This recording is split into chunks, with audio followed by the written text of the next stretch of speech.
Hello,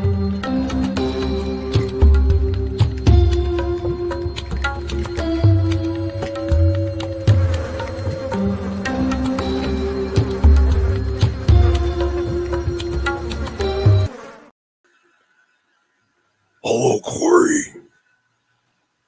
What the hell? I want to play a game.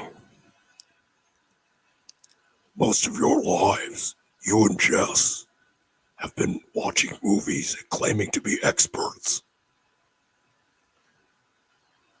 If you ever want to see your co-host again, you will answer this question.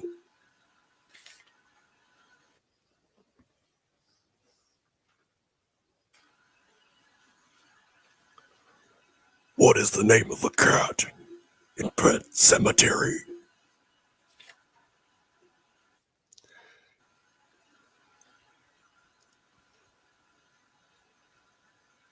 Garfield. Wrong. Heathcliff? Live or die. I don't know. I hate Pet Cemetery. It's One my more least favorite chance to Stephen get King your movie. co-host back. Live or die. What am I playing for here? To get your co-host back. Get my clothes back?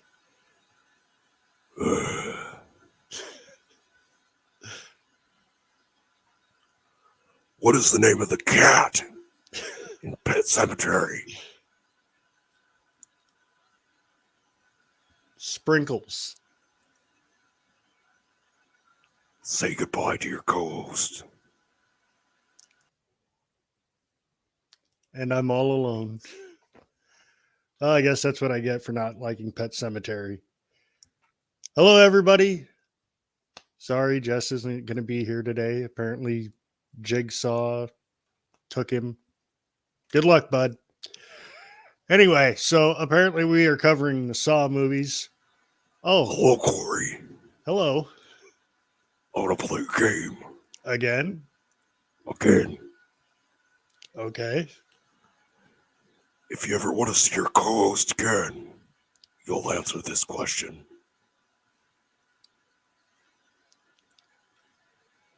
Who is the best slasher?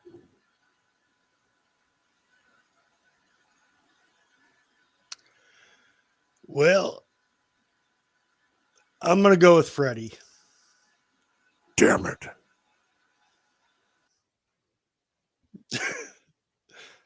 Apparently I got it wrong. Let's see if he dials us up again.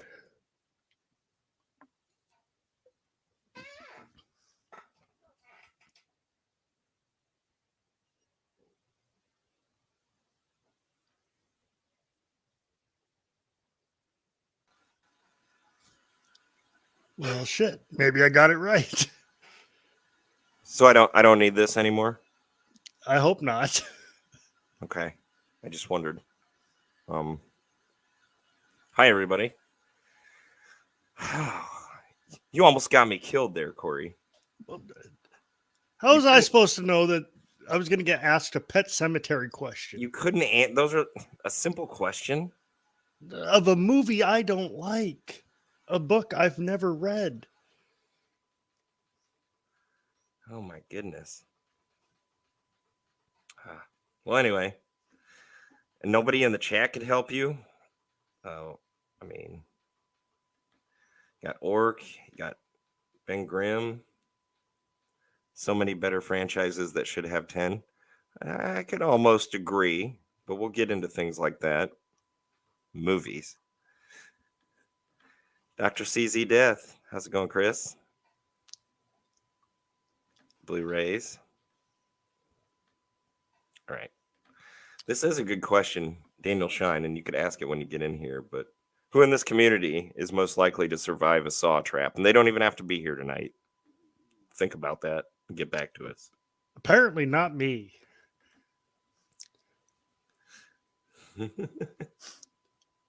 Yes. I guess Jigsaw was like, God damn it. But you must have got the correct answer anyway. I won't be needing at least this. One of them.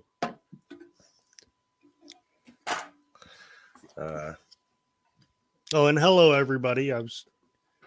Figured I did enough talking earlier. Did you? Did you? Anyway, I think Ben Grimm's got it right there. Yeah, it's been a busy month for me. I mean, it's the Halloween season. It's been Friday the 13th.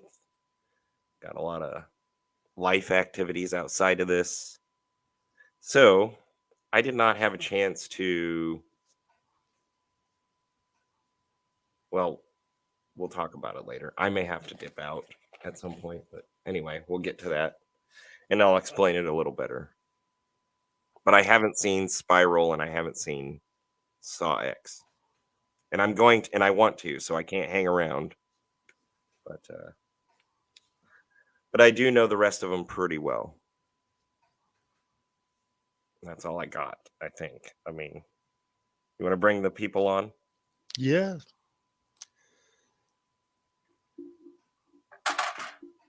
Oh wait, we don't do the. Yeah, never mind. Hello. So I guess we'll go ahead and bring on from Fleshwood Features, Mr. Dan Schein. What's up, guys? What's going on, Dan? Why Wish don't you you would've like been Pet here. Cemetery? Church. What? He's a Church turd. the cat. I The first one? You don't like it?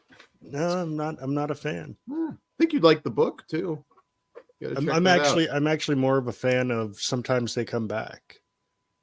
That's a good movie, but It is a Pet good Cemetery movie, I'd but give the win. yeah, I think most people Yeah. would. Yeah. So who would survive a saw trap in this community? I give a little bit of an advantage to Hayden because of the Ambien. I don't think he'd feel anything, so I think he could just like chop shit off and it wouldn't be a big deal. I probably wouldn't survive what I would, the trap I'd be given. So Yeah. I don't know. Hayden could be the dark horse in that. I just don't think he'd feel anything. There you go. He's my pick. All right. Well, go ahead and Ooh, Thank Freddie's you, Ben. not correct. oh, Freddie is correct. Dan Schein. Anyway, More bad movies than good.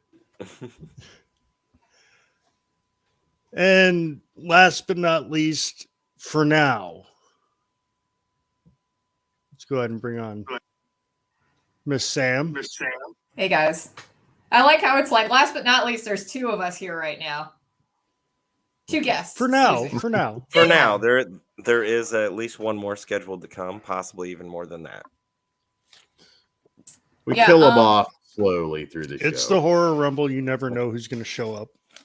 Yeah, I would definitely not survive a saw trap. I would get killed immediately because I don't do well with verbal instructions. I'm more of like I'm more of a person that does better when things are written down for me, and I know I wouldn't be able to listen to the voice message more than once. So, I think Lorne actually would survive the saw trap. It would sort of be like, "Oh, I've got to cut my arm off. Done. Let me out of here." Yeah. A lot of the people that die, it's like they spend half the time like just Thinking about it. thinking about it rather than just like, all right, just Lorne just goes right to the fucking Lorne arm. has no emotions. He'd survive very fast. It's off. I mean, yeah. Tape recorder didn't even finish. Just he's out that door. Maybe they'll let you repeat the message though. I don't know if that's allowed in Saw lore. Can you play it again? Jigsaw just keeps coming back for Lorne, just like keeps having him cut off random body Hello, parts. Lorne. I want to play a game. Just looks like Bob Oblong from the Oblongs. There you go. He's like a spin top. Well, what else we got? This is a franchise that, I mean, I'm gonna talk trash. We can talk trash, but it has, as Ben Grimm mentioned in the chat, 10 films in its franchise. It's got merchandise, toys, masks, some really cool masks and collectibles and comic books and Video games. on and on. Video games. So, Yeah. But my question is, does it have an actual jigsaw puzzle? Let's find out. No. Let's find out. Let's find out. Let's dive in. There has to be. I mean, why wouldn't there be? Also, we kind of just left the whole cutting out puzzle pieces of flesh. That kind of got left by the wayside, did it not? I think it That did. is Yeah, I true. think it did. There's a lot of things that kind Yeah. of get left by the wayside or retconned or messed around with, Okay. and it's frustrating. And Yeah, they do Anyway. indeed have puzzles for Saw. Some a bunch of the movie poster puzzles. So Oh, Interesting. sweet. speaking of, The original. this, yeah. Okay, so before we get into this first one, Dan, I've got to ask you a question. Jess was stumbling over his Sure. words yesterday, and I could have swore he said it was Jizz Saw. Tell me there's a porn parody. You want Kory me to hears get what he it? wants to hear. Oh, there is one? Yeah, there's a couple. There's one, yeah, but it's not called Jizsaw. But it's Why? yeah. I don't know. It's just Saw XXX parody, I believe. Okay, so do you have to get out of traps by having sex? Just the different sex acts? Is that what we're doing? Oh my gosh. It's a lot there of like an exploding butt machinery. plug? There is not an exploding butt plug, but there is like a what do you call the high-powered dildo? Sibians. That's like a big thing in there. So it's like you have to aggressively bang the machine, and yeah, I don't know. They don't think it out too much. There's not a big budget in the adult version. We don't get final Is it- chapter level kills.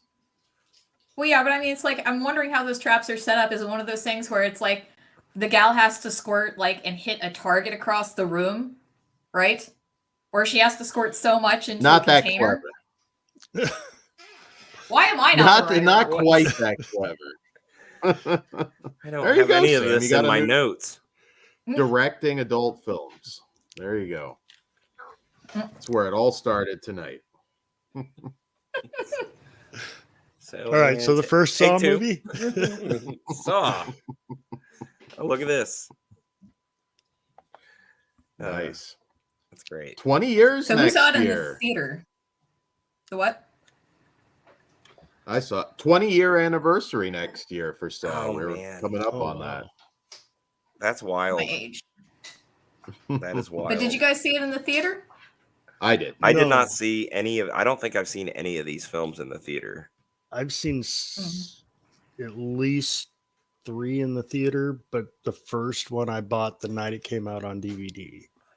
Nice. And actually, as soon as I got home, watched it. So luckily for me at that point, I was not married, so I could do that kind of stuff, stay up till 5 in the morning. And as me and a buddy of mine were sitting there watching it, and we're actually blown away by the first one. And obviously the ending, everybody is gonna say something about the ending, and I don't know of anybody that saw that coming. So Mm-mm. No, I mean That that's really what made it. made it. Yeah, it hooked me. I gotta say, I wasn't there in the theater, but it became for the longest time. As soon as it was on rental, we were bringing it home. Which, like the first movie, I watched it in my first apartment by myself in North Hollywood. yeah, it was shortly after you moved out to LA, was It was. And I got it and watched it and I loved it. I was like, okay, this is one of the better horror films I've watched in a couple years. I mean, that wasn't a part of an already established franchise. And so I was kind of talking about it with they lived only around the block from me. They later became my roommates, good friends. And they were not horror fans at all. Mhm.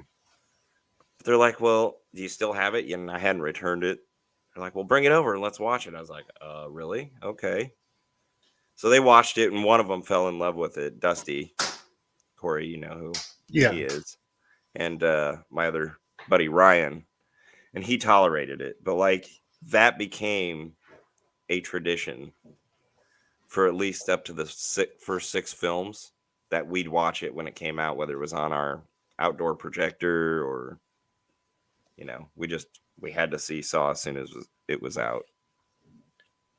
Yeah, and it really isn't one of those movies that you're expecting from when it starts in a room with two guys, because it's kind of just what I expected the whole movie to take place there, and I was kind of like, well, I guess, but it's a horror movie, so we'll see what happens.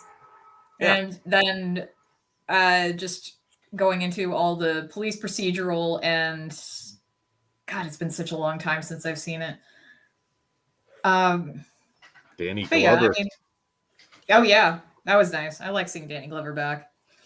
I mean, compared to a lot of the I'm looking at the 2004 horror movies for that year, and I'm just yikes. Some of these are, Alien versus Predator. I mean, that's watchable. I mean, The Grudge was a good remake, but we've also got stuff like, what is this, Exorcist: The Beginning. Miss me with that. And then, look, I know I'm gonna get shit for this, but like Seed of Chucky was not for me. So it's not. Well, and even that's release was limited and kind of fell through the cracks, I feel like, for a year. So I don't think I got a hold of it. Yeah. Oh, wait, that must have been Seed of Chucky couldn't have been 2004. I thought that was 2006. I thought it was at least 5, but okay. Then maybe Google's wrong. If you like Seed of Chucky, that's like the bulk of the tone for the new show. If you don't, you're gonna have trouble with the new show. I still have to watch season 2. It's half and half. It's like a love-hate relation. There's half of the show I love, and the other half I can't even really get into. But yeah, the first Saws are definitely something to get into, and I don't think it got too much better. It really starts to go down quickly. I don't want to give too much away because 2 is almost as good as the first one, if not as good. Sorry, go ahead, Dan. But I don't want to get into that. So tell us your Saw 1 stories. Go for it. Well, I mean, I saw, for Saw 1, it's probably it's in the top 3 of my ranking. But I saw it in the theater, and I was just really surprised at the ending, and I was like, oh, that was good. And then the next year they came out with another one. I was like, well, that was fast. I guess it did well. I think the original, I mean, it definitely came along at that right time. I think it always got unfairly dropped in the torture porn genre because there's a lot more going on with Saw. It's not a Hostel. It's not, of the torture porn at that time. And one of the greatest endings in horror movie history. How many horror movies did we all watch even by that point? And I didn't see that coming. They totally got me. When he starts standing up, I was like losing my mind in the theater. I was like, holy shit. That's so cool. And this is a really tough franchise for me to rank.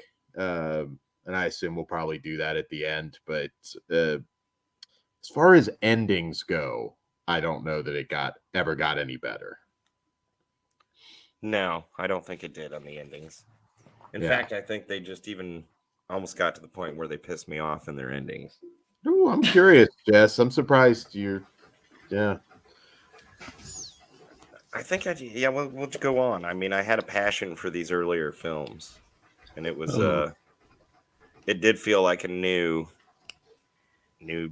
decade, new generation in horror. We kind of had that in between from the 90s horror of the ghosts, like you said, the Grudge stuff or the Ring, in which we're like, these are okay, but they're taken from, Japanese films and other story ideas. And so they weren't really original in that sense. And they were ghost stories, but like the slashers, this felt fresh and new and clever, smart. And they kind of lost some of that going on. Well, something that actually stuck with me from the first one was the way I can never pronounce the guy's last name. Kory Elwes. When he actually saws his foot off, the makeup that they do for him is amazing. the look on his face when he's trying to crawl away is something that always stuck with me about the first movie. Mhm. He looked like he was actually losing blood. His face was pale. He just Felt like agree, and something. that's Yeah, it felt like something somebody might actually do. Yeah. That was like my thought coming out of that. I was like, oh wow, I can see some legit copycat killings, or well, we get into that, but I remember thinking like, man, this is movies. Somebody's gonna do it for real.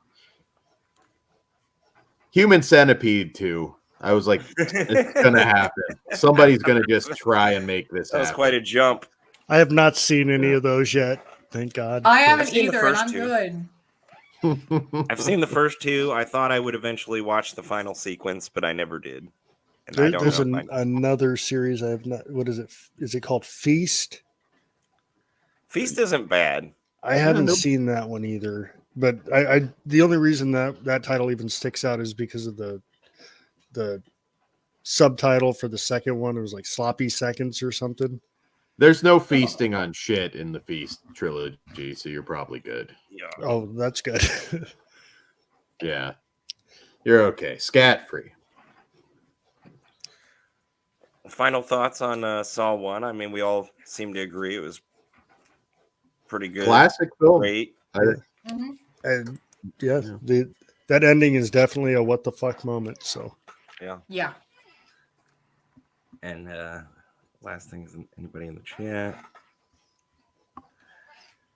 Jamie says at first she didn't want to see Saw. Was totally freaked out by the cutting off of the foot, but she decided to give it a try and was blown away. Now it's her favorite movie series of all. Nice. Also- Better than Freddy. How No, I don't know amazing about that. was that part in Saw where, oh gosh, I can't remember the character's name, where he gets like rained down with the shotgun. With those like yeah. multiple the other shotguns. detective? Yeah. Yes. Dude, when that one caught me by surprise. That's probably my favorite death in this movie. That was really cool. The first one obviously doesn't have as much. It's more psychological, but what they did have was very effective. Yeah, we don't get a lot of the deaths and the game deaths until 2. And that's probably why it ranks so high for a lot of people as well, because it is a well constructed story, and you're also getting higher body count. For a long time, 2 was my number 1 ranked Saw movie. 2, 1, then 3, but I think now it's probably 3, 1, 2. Oh wow. I'm curious. I have to a get soft spot for everybody's- Amanda.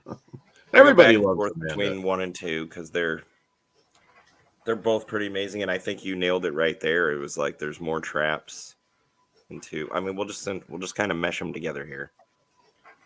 Right into 2. Saw 2. So I will say this before you get into it. Saw 2 did not start as a Saw film at all. It was actually a script for a movie called The Desperate, which was kind of passed on at that moment because Saw was already being shopped around at Sundance and different festivals. And Darren Lynn Bousman was kind of frustrated. He was getting ready to make it as like a low budget movie, I think in Germany or something. And the Saw people picked it up, made some tweaks, and it became Saw 2. But no, it never originally was a Saw 2 script. I had no idea about that whatsoever. This is the first time. Yep. And it's almost unbelievable because it is so much a Saw film now. Well, that was the problem when he was shopping it around. It was like, this is just a little bit too close to this movie Saw that we think is going to be a thing. And after all, it ended up becoming a Saw movie. So it all kind of worked out. And I think, as we've said, one of the better ones, one of the best ones. For sure. Because Amanda is awesome. I think I really had a hard time. I wrote down some of my favorite kills as I was revisiting everything, but that needle pit, it was just the pain. I think That would that's the make one me that look comes to away. mind. Yeah, the Yeah, needle what- pit. Yeah. I don't think there's any That's- blood in that scene anyway. That's not even No. the needle thing. That yeah, words are not coming out the way I want them to right now.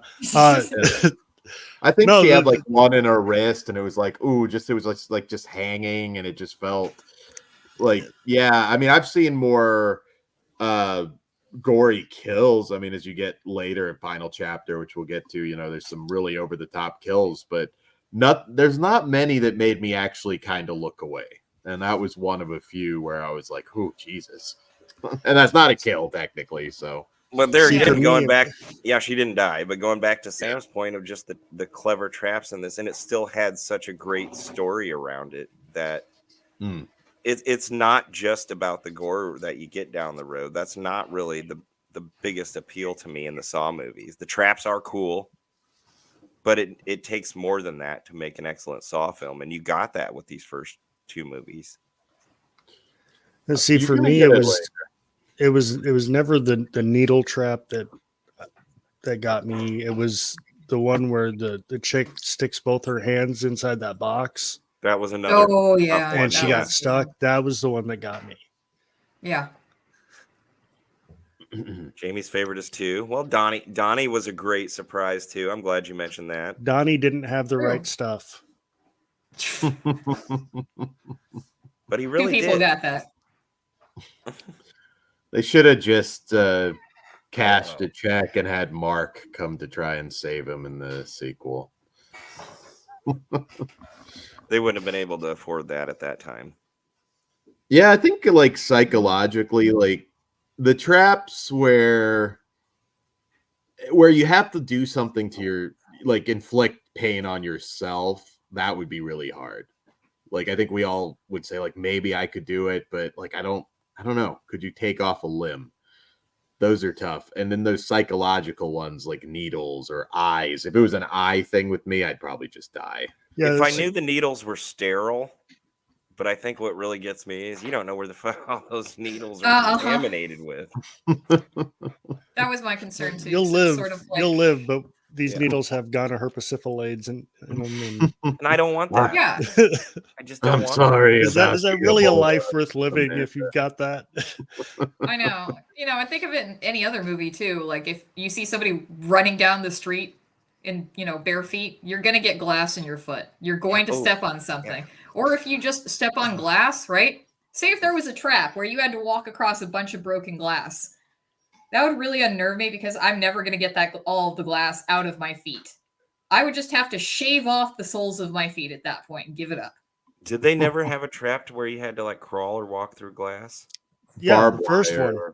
The barbed wire. I know. I was thinking, oh, maybe it's just the barbed wire I'm thinking of. No, the first one, the guy's covered in the jelly, and he has to find the code to Yeah, for the yeah. combination. That's true. And there's completely glass forgot all over about the that floor. one. Oh, I guess there is on that, but that's like his least of his worries. So, I think it depends on the movie, but do you guys usually find because, we're here forgetting about kills that happened already.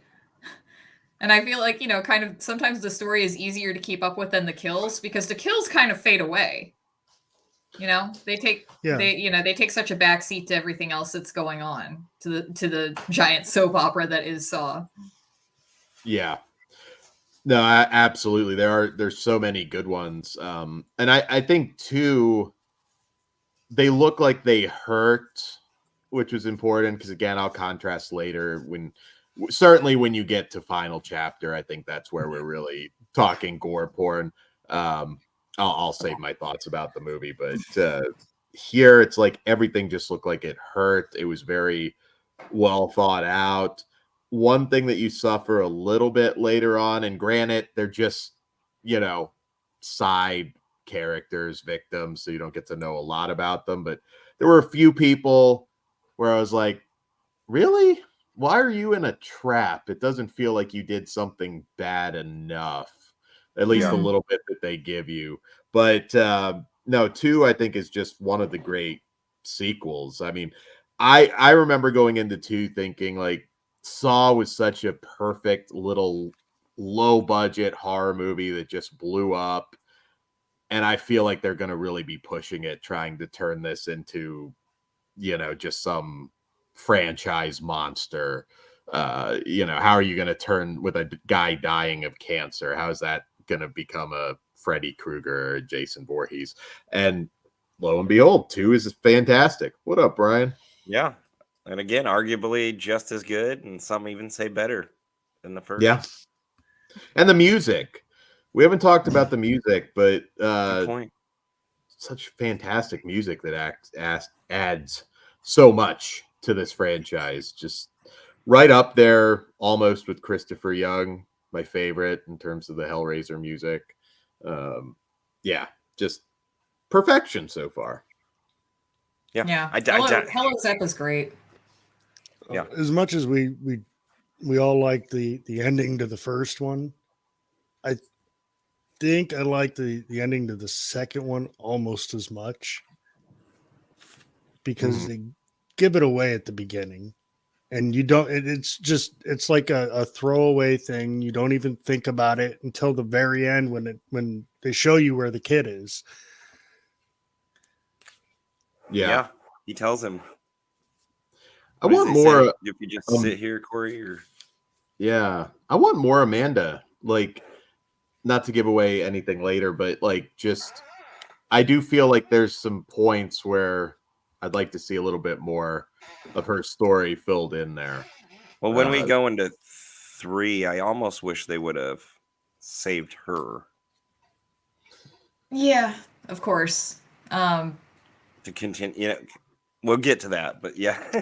Saw 2, final thoughts on Saw 2, and we can just go into 3. And again, if we go back, I'm not as big on Amanda, and maybe it's because maybe I watched too many episodes of Becker.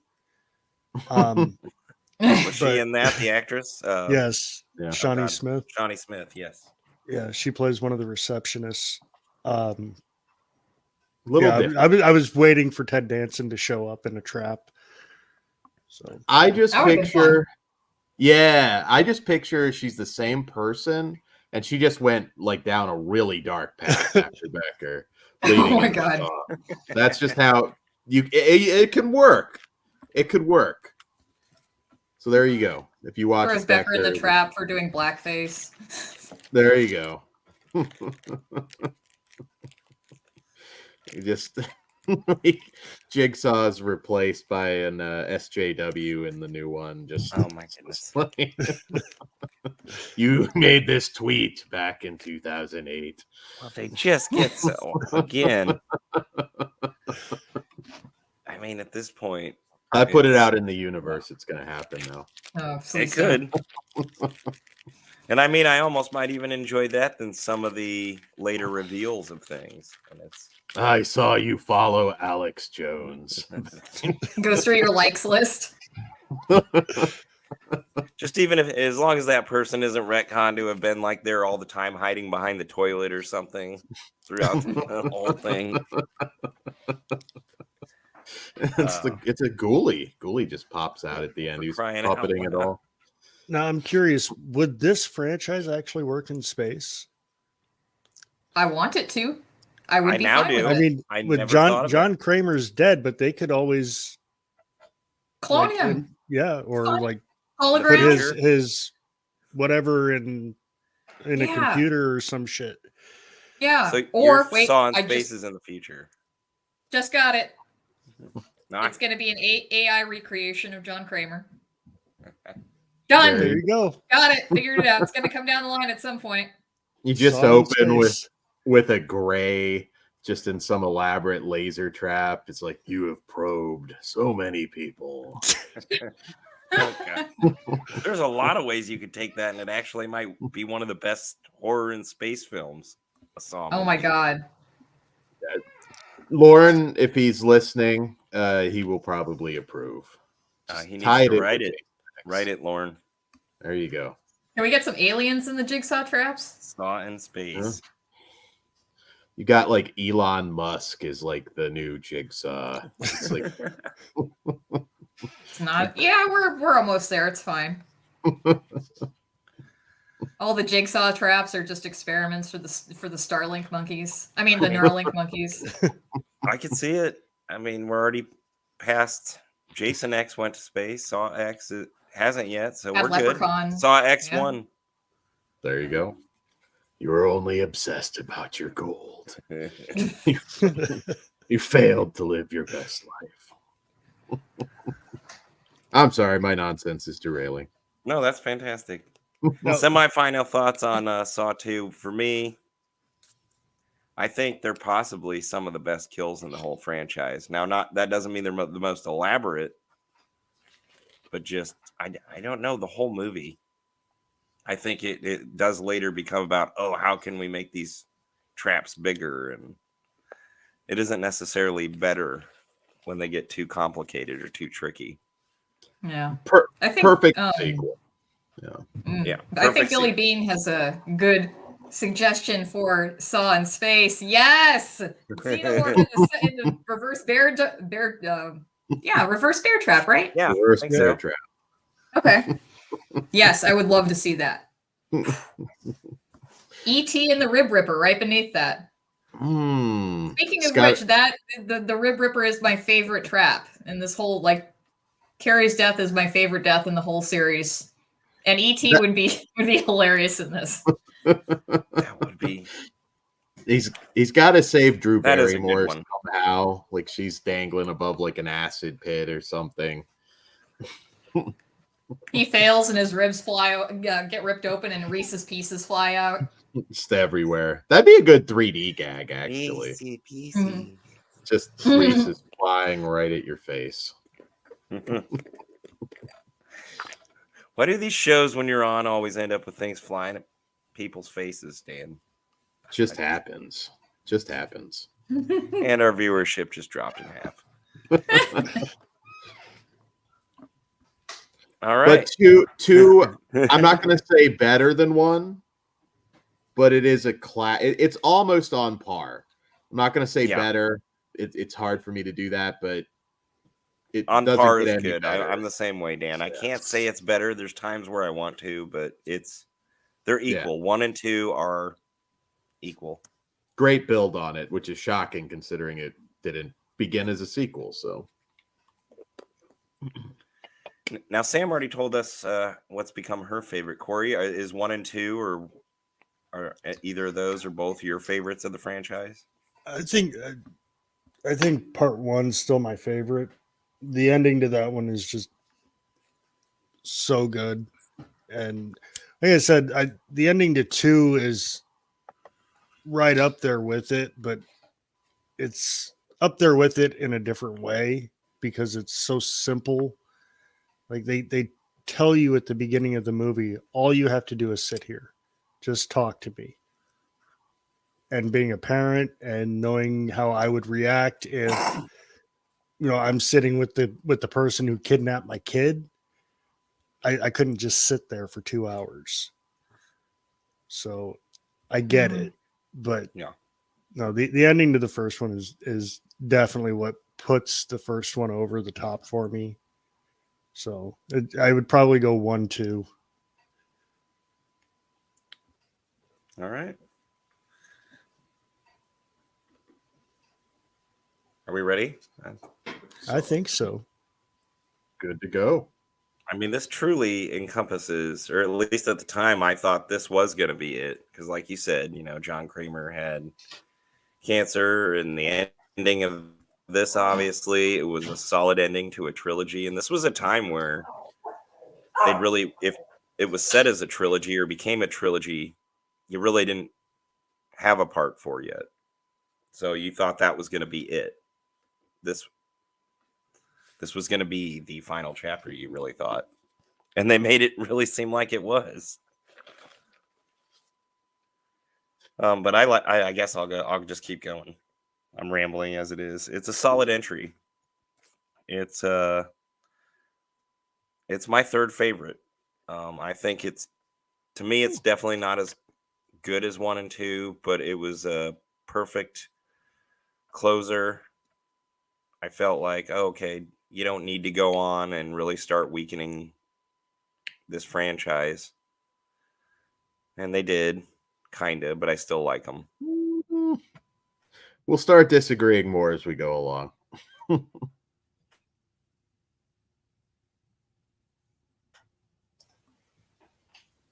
Oh, Okay, I guess am I'll I jump in frozen? That I here. think from my sister, and from this point on. Sorry, was that I'm here? Yeah, you're good, Jess. Yeah, I don't know if I was just froze or saying you I- froze. One of I us thought did. I cut out. It was me. But at this point on, I got the box sets, became a regular gifts, like, because they really, every Saw movie after the trilogy had really elaborate box sets. Some with like the 3D face, or was that the trilogy? Anyway, you could press a button on some, a saw blade would spin. But yeah, 3 solid entry, not as good as the first 2 or even close, but I don't think it gets any better after this. From what you've seen. From what I've seen, I still need to see Spiral, and I still need to see Saw X, and I do have hope for him. But the way this trilogy went, or I mean, this franchise went, I haven't been in a hurry to see them. I want to see them, and I don't want to know anything about them, but I'm not in a hurry. I wasn't in a hurry. And then I got busy when I should have watched them this month. That's it. That's all I got for 3. Go on. I enjoyed Saw 3. Like Jess said, it's I don't think it's nearly as good as the first 2. There's definitely a step down, but it's good for what it is. It's you see the eventual demise of John Kramer, and for that part Amanda, and it just, I think this is where things really start to get confusing. So I can enjoy 3 for, just to sit down and watch it, but it's not one that I rush to if I want to watch or rewatch a Saw movie. So Mhm. Just like considering I saw Saw X just a few days ago, and it's supposed to be between 2 and 3.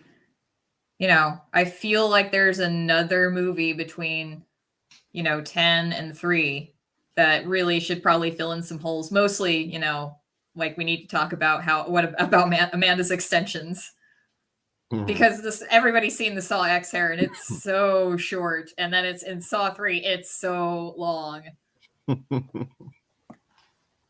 I don't know. That was probably in one of her unwinnable traps. She scalped somebody. But then we already kind of did that in 4. So, almost.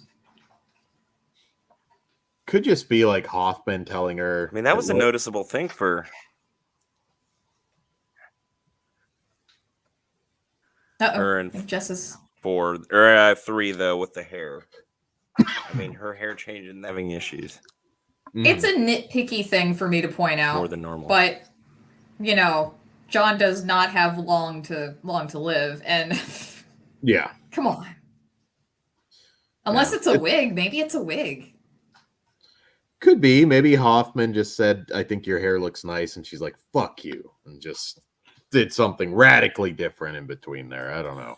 She fucking would. Oh my god. That's what happened in between. There was a romance, and it just went really bad, and that's why they. Dude. Yeah, that's why you don't shit where you eat. That's gonna be. Yeah. I mean, I wouldn't. I'd be fine with them bringing Hoffman back and seeing what that dynamic looked like. Yeah. Especially after the events of 10. Yeah. It's just like a romantic comedy. Yeah, sure. What up? Hey, dude. What's going on, Jake? So you want to give us your thoughts on 1, 2, and 3 real quick? Okay, 1. Well, we're on 3. Oh, you're on 3. Okay. 1. I remember renting 1 from the video store, and the ending, kind of like, what the fuck, when John Kramer sets up at the end.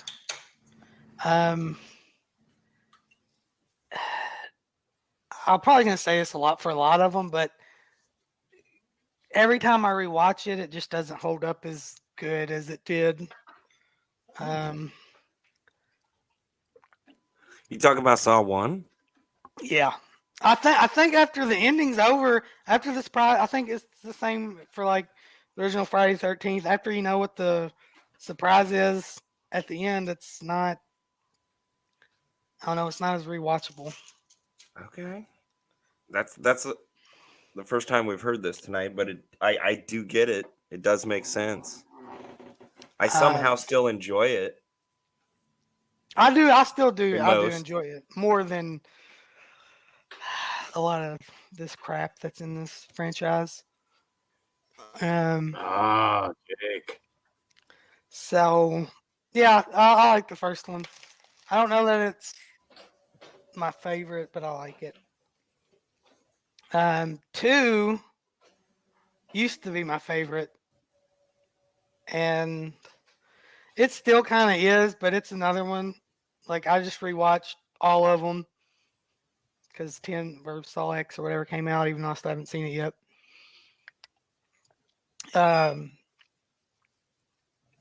But it just doesn't hold up as well either for me. 2 doesn't. But 2's got one of. Wow. Hold up. This fighting words. we wanted you to catch up quick, but now you know. Well, I just. Your Jess is like, comment "What?" in the first film, it was understandable. I let it slide, but now you're talking trash about both 1 and 2, the greatest of the Saw films. I'm not- and you're I'm saying not that 2 talking doesn't trash. hold up for rewatches? It just doesn't for me. Okay, it used to be my favorite, but it does have one of my. See, because I really don't. I guess there's traps in this one, but not really. The needle pit, that one still gets me every time, man. Okay. It's probably. I don't know if it's my favorite Anthony's horn more. Sorry. trap, but it's one out of all of them that makes me like cringe. Like I would not want to be in that right now. I like how Jess was like, "Hey, share your opinions," and then it's like, "No, not like that." No, Not like it's that. not. You gotta love 'em all. It's a rumble. Got to start Fair. some stuff. This is your channel. Jake, it all I love peaked you. when Chris Rock came in. I wish though they would have ended up doing more with Donnie Wahlberg than what we end up getting. Mm. Oh, really? I thought I they thought there used was him more great. there. There was more there. Oh, Well, I there's thought still- he was the star. I thought he Still did. And could no, be. in 2, but I'm saying 2. after. Yes, I mean after Yeah. 2. Yeah. After, because you He get got him. put on ice. Yeah, you get him, and he doesn't do nothing. Except No, he doesn't do nothing. But man, I do love that when we get to 4. That was one of the highlights of 4 to me. Just it wasn't fair. expecting that really. Yeah, I thought he was going to get out. It was kind of like, oh, fuck, okay. You were just hanging out, literally, for this movie. That's okay. That works. I think, now, oddly enough, this is where my rankings will start jumping around a little bit because there is a sequel that I put over 3. But I think it's very well done. You can start to feel that this was kind of really supposed to be the end and they had to come up with stuff to keep going. I'm glad they did because I'm a big fan of Hoffman, so we'll get into that. can't wait I for love Hoffman. Okay, now Dan Schein is out of order. We'll get into it more when he Dan. emerges. Damn right. You only like Hoffman because he looks a little bit like William Regal. He does as he's gotten older. I can see that now. Maybe You know him, right? He didn't hit anybody with the European uppercut though. Like that never happened. But yeah, but this is what I need. I need William Regal speaking Hoffman's lines. It'll really hit home then. When he escapes the bear trap, he should have just yelled out, "War games!" Oh my God, yes. I'm serious about this. Romance. In Between. That's like the next one. You have like Tobin Bell playing the George Carlin role in Jersey Girl. He's like kind of like in between this messy romance. Like they're both reaching for like a switch on a trap and their hands just touch. Perfect. They've Yeah. never gone that way. There's never been a big romance like that in Saw. Not really. So, you know, that's what Yeah, I happens in between. It's definitely hate fucking. Yeah. You know, because you know it's just Amanda pines for John, but you know it'll never happen. you Yeah. know, So Hoffman's the surrogate penis, basically. exactly. Yeah. There you go. You guys are out of your fucking minds. I'm not kidding. A romance between those two, it would work in between because there's a lot of, I mean, obviously his profession versus, you know, she was a hooker and everything. I get the, like, why they would kind of be at odds with each other for different reasons, but they can expand on that. I feel like there can be more to it. Yeah, So- they're like, star-crossed lovers from two different worlds brought together by these weird circumstances. Yes, yes. You got like a Cyrano de Bergerac thing where it's like Tobin Bell is feeding Hoffman like lines to do on her from the shadows. It's like, I will make you, you will make me handsome and I will make you eloquent kind of thing. There you go. I give this shit away for free on your podcast. It just seems like we're writing this actual jizz-saw porno. Kory, Oh, no. nobody said Jizzsaw. You heard what you. You said jizz-saw. I No, heard I you. did not. This is what you're hearing in your head. Your I own said wife jigsaw. said you said jizz-saw. No, she did not. Yes, she She did. laughed because you pointed. You thought I said Jizzsaw, but I didn't. Anyway, Jake, I don't know if that was directed towards you, but I don't know. What are we on 3? Has everybody said what they think about 3? I love I it. have. I'm too busy booking 11, but yes, I love 3. No. Yeah, okay. I like that it's. Jake, real quick, your thoughts on Saw in Space? It can't be any worse than any of this other shit we're getting from this shitty ass franchise. So why not? I love And it. here's the worst. I should love it more than any of you because I'm the youngest out of this group, I think. And this is like my Bias. generation's Friday the 13th. You know, there's one out every year, and I just absolutely despise it. But we'll get there, I guess. Just pointing this out. Blu-ray says she heard you say it. Busted. There you go, Jess. Mind in the gutter. She's biased, and again, he says it out loud after I said Jigsaw. So of course, everybody who's around is going to hear that in their head now. It's okay. So it's all in Kory's head. And I want to he's issue a trying to put his challenge. Jigsaw in everybody else's head. Everybody should write some short erotic fan fiction with Hoffman and Amanda, and we'll see who has like the best story. I want to see Lorne do this. I I'm gonna look don't them think up. you're gonna get Lorne to do this, man. Just a thought. Hey, it helps you grow. He's never tackled that before. He can even tie it into the perihelion cycle somehow, like an unofficial standalone. We'll make this. I'll talk him into it. Oh, okay, man, you do that.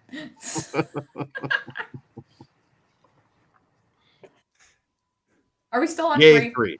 I think we Okay. are, but Anthony, his horror, it was brought up earlier, man. Yeah. And man. Ben Grimm, Hoffman is the worst. Yes. I don't know why all this Yeah, hate. fuck Hoffman. I think part of the hate for Hoffman, I think, is he's a less complex character for sure than Jigsaw, than John Kramer, and that's going to be. He's got a punchable face. Well, there is worse Yes. situations than Hoffman. Hoffman is the start of the worst of this stuff. This going Yeah. back and retconning and he was there all along training with him. Oh, he was there. Everybody was there. Everybody's a Saw killer. They're all in training. I don't want to tip my hat, but I mean, even though some of his movies I rank a little bit lower, I still think he's a really awesome, albeit more standard villain. But you're always going to have that issue because it's hard to introduce another John Kramer type. At least that's going to be really tough going forward. When we I get agree, another but hold on to those sequel- thoughts because doesn't even show up for 2 movies. I don't even know how we're talking about Hoffman, man. Oh, he's Hoffman shows up Dan's in got a- 4. Dan's got a hard on for Hoffman and can't stop Hard talking on about for him. Hoffman. Team There's There the it next is. shirt. There's the title. There's the title of Lawrence Hoffman and Yeah, Amanda hard- Fiction. hard on for- Hoffmanda. Hoffmanda. Wow. Hard Ship for it. Hoffman. Yeah. Hard on for Hoffman. We're still on 3, correct? Is Final everybody- thoughts on 3, everybody. I love it because Amanda is a tragic character, and this is her test at the very end, and it just kind of breaks my heart. It breaks my heart a little bit more after seeing Saw X, but yeah, and dude, the bullet collar death is brutal. Yeah, Saw X makes you appreciate 3 even more. Yeah, I enjoyed 3 already, and I think I do appreciate it more after that. I'm starting to come around to 4, but Jess's head's he's just sitting there going, la la la la la la. I don't hear this. Every time I hear Saw X, I do tune out. no, Is that what you're talking we're about? not going to spoil anything.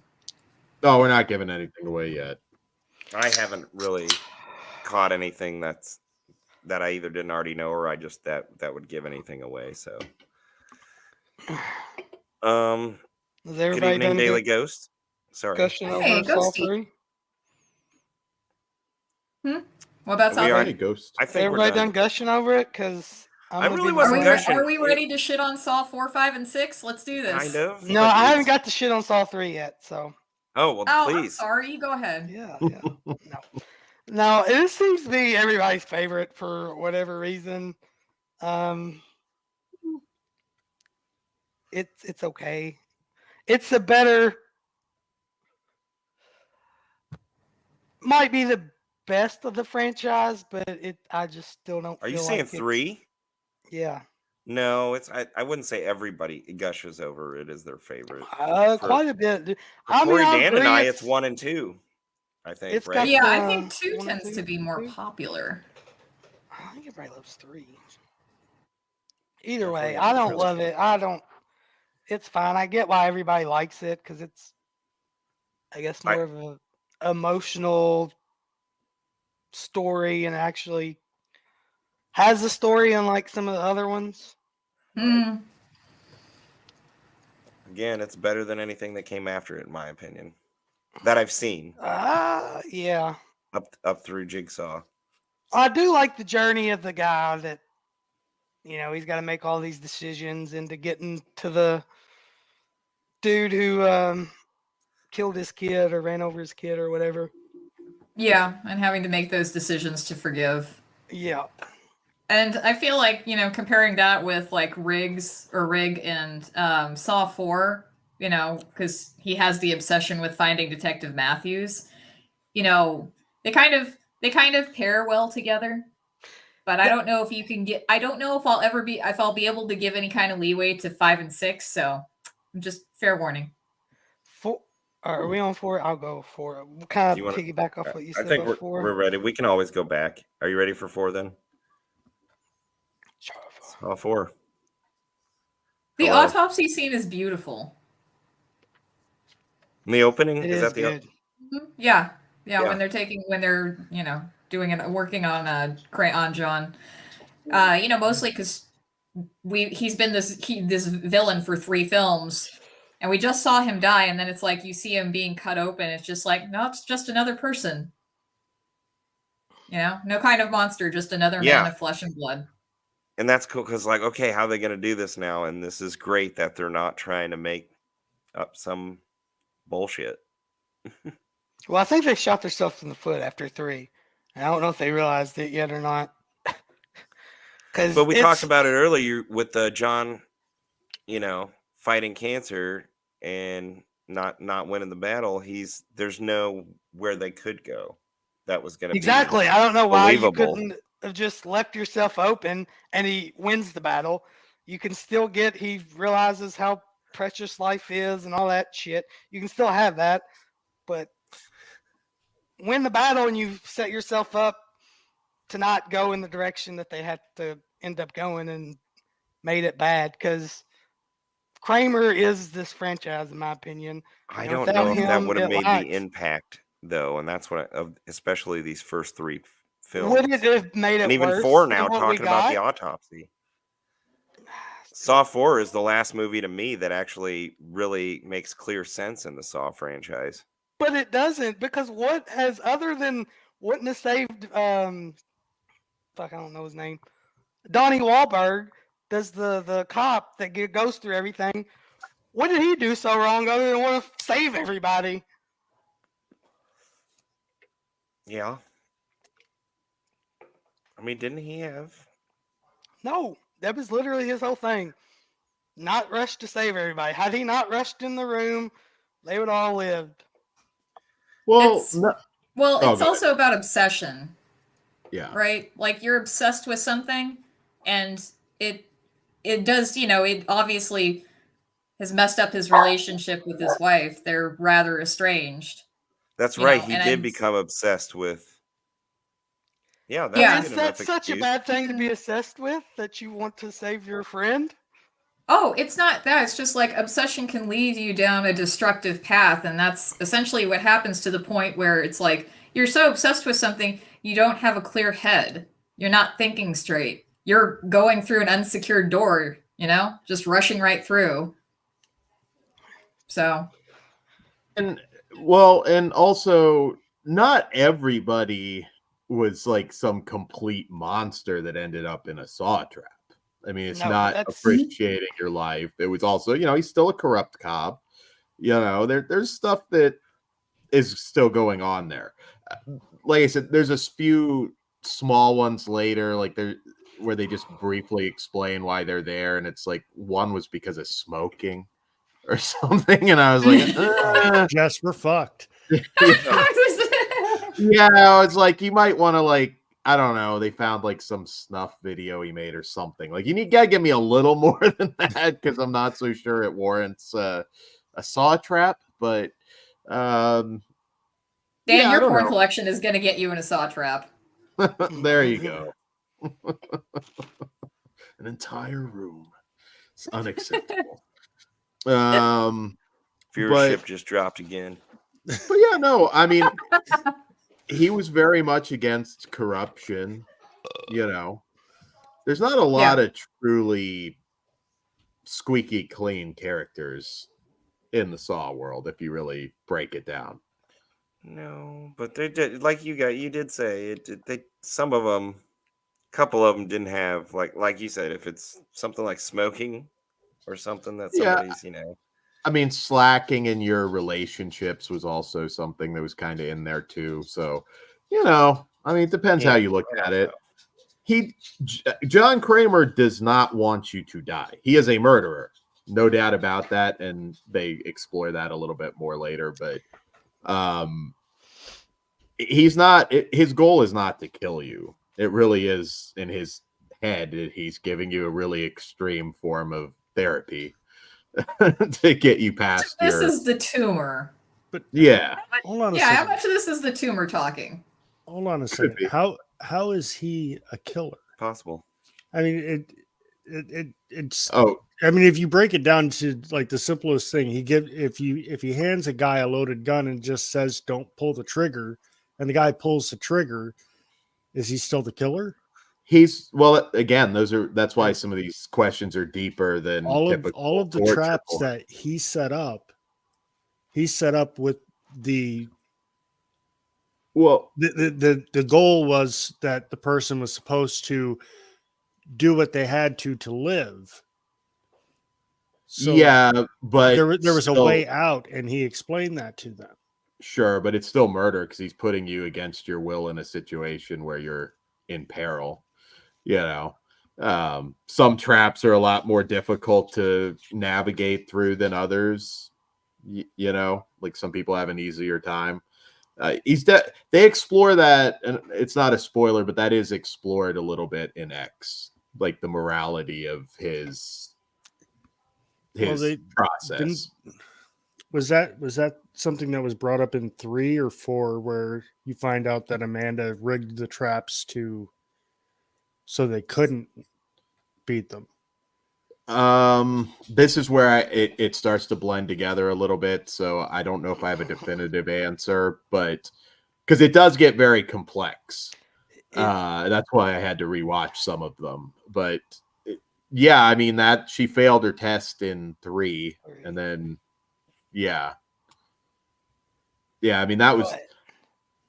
We'll get into it with some of these other sequels. Well, didn't they kind of retcon that though? She failed her test, but it wasn't. I see they all after 4. I think they all kind of blend together for me. Yes. And I can't remember even if it was 4 because we don't know about Hoffman in 4 yet, right? No. 4 is the 5. reveal. Of 4 is the Hoffman. reveal at the very end. Okay, so I think it's either 5 or 6 where I guess it's Hoffman makes Amanda do what she does in 3, right? I think that's revealed in 4. Is it 4? I think so, because it kind of all circles back to. I mean, it doesn't. I just watched 4 and I already fucking forgotten. 4 just kind of ends with back in the, back with at the end of 3, and Hoffman shows up and who shoots Jeff? Amanda. No. Strom does. Oh, right? Was it Strom? Fuck. Yeah, I'm pretty sure. Turns out, yeah. That's how. Yeah, because I think it ends with him in the trap, right? It ends with Strom in the head trap. Yeah. I thought that was at the. Or is it 5? See, they all together. 5. I just watched these like last month. 5 is when Strom gets squished. I'm getting a little bit ahead of myself there because I thought that. Oh, what a fucking scene! That's at the end of 5. But so 4, the end of 4 is when he gives himself a trach and. Yes. No, 5 is the trach, isn't it? 5's the trach. I thought 5 what? We're all over. After 4. 4, he trakes himself. It might have been right at the beginning of 5 where they show. I think it's the beginning of 5. Okay. Yeah, because they're trying. Because Hoffman was trying to frame him as the Jigsaw killer. I think, right? He did. Yes, he framed him and successfully at the end of 5. Yeah. Mm-hmm.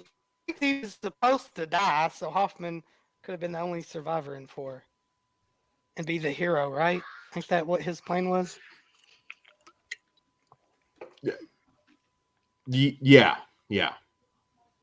more or less. It's watery here after 4, I think. Yeah, 4 is essentially just the reveal that Hoffman was in on it. We don't get to 5 is where we see Hoffman essentially take over as the villain.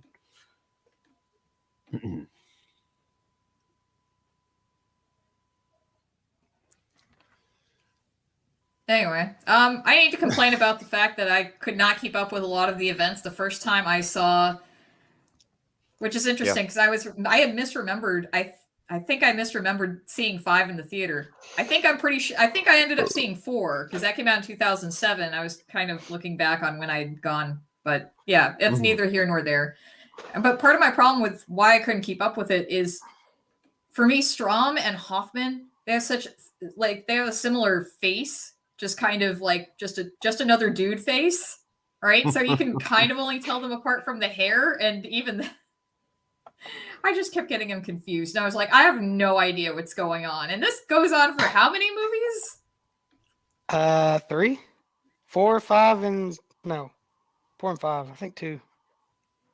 4 and 5 is the 6 Strom run. Yeah, 6 at least we're getting out of it. Strom looks like a knockoff Jason Lee, I think. 6 is still a part of it, but you're getting out of it, right? Yeah. Mm-hmm. Yeah, I have a lot to say about 6. 4 and 5 do kind of like blend pretty pretty For close. me, it was more 5 and 6. I don't know why. I guess it didn't get too confusing till 5. 5 just starts fucking everything up. Well, I think Uh, we're still on 4 though, right? We're still We're- on 4. yeah. We've Okay. been We're kind blending of in. segueing. My final thoughts on 4. I thought a lot of people hated this who were fans of the franchise. To me, it's still a step. It's a step above anything after it. It's definitely a big step below 3. Mm-hmm. Mm. So And I can't even tell you. Oh, it was never mind. Yeah, I get 5 and 6 confused That's me too. That's what I get confused with the main overall traps, and because I know one of them's the insurance guy, and then the other one's the group of people. And the chains. 6 is the Right. 6 is the insurance group. That's how you remember 6. It's the insurance storyline. Okay, but 5's just 4 the guy with the does the insurance, right? The main 5 is insurance guy that wouldn't. No, the main trap. Yeah. Main No, story. 6 is insurance. Here, how you remember it. 4 is where we reveal what happened to John Oh. Kramer and his baby. That's kind of how I keep track. 4 is where you get the backstory on what happened with the baby and kind of set into motion him becoming Jigsaw. 5 is literally just Hoffman and Strom's back and forth. Then 6 is the insurance story, which we'll get to 6 because I fucking love 6. 6 is awesome. I think I do like 6. Are we ready to hit 5? Is anybody like semi-final thoughts on 4? You can always go I back. still love We're it. blending them. Yeah, You I still still love love it? it up to this point.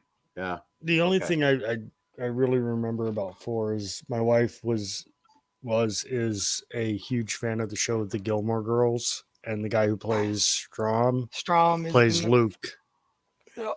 in The Gilmore Girls, so he was easy for me to point out. So Am I the only Lots one of thinks he looks like character Jason Lee though? I can A little see bit. it. A little bit. Yeah.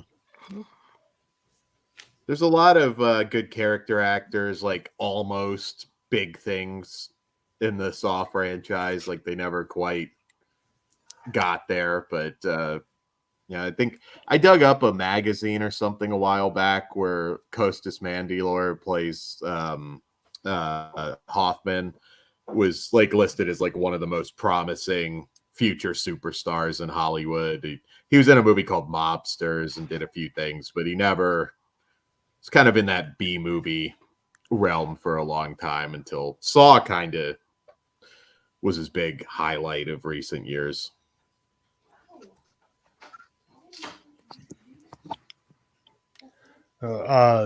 Wasn't one of the there was an actress in part 2 that was on Seventh Yes, Heaven? Seventh Heaven. Yeah. Yeah, the gal who So- played it was Beverly Mitchell. That's it. That's it. Oh. Wait, what about? Why is this coming up? I missed Oh, everything. I was just mentioning that the guy who plays Strom is the same guy who plays Luke in the show The Gilmore Girls. So Oh my god, I didn't know that. I've never seen that show. so A lot of we interesting actors. 5 now. 5? There we go. Before the Joker cut his own face off and stapled it back on. Yes.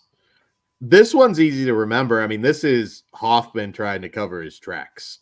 that's 5. That's how you kind of place them. Strom surviving. We get the twist that I forget her name, but the other detective didn't actually die. 5 is really like the Hoffman show. Like that is Hoffman's movie. Mm-hmm. Yeah, Yeah. and I don't like it. It's You have terrible taste, Jess Graham. Hoffman's Is awesome. but the main trap in this, because he's setting up a trap during all this, because he's Yeah. got to set up Strom, and it's the group of people who burnt down the house, right? This 5 has the spin. I don't know what carousel kill, where it's No, wait, no, that's 6. That's 6. This one's the Yeah. group See? that See? realizes that if they all just would have Yeah, Julie survived, Benz. Sorry. if they all would not killed each other, then they could all survive. Yes, 'Cause- yes. Yeah. 5. Another thing to remember 5 by, and I literally just watched these, so it gives you an idea how hard it is. Exactly. 5 has that kill where they stick their hands in that machine with the buzzsaw, and it splits their like hand straight down the middle to the arm. Yeah, One of the huh. more effective ones, like especially at the end where you show the guy's hand just like up down to like the elbow practically split in half. One of the more like cringy kills. I was like, that probably got me harder than anything since the needle pit. Mm-hmm.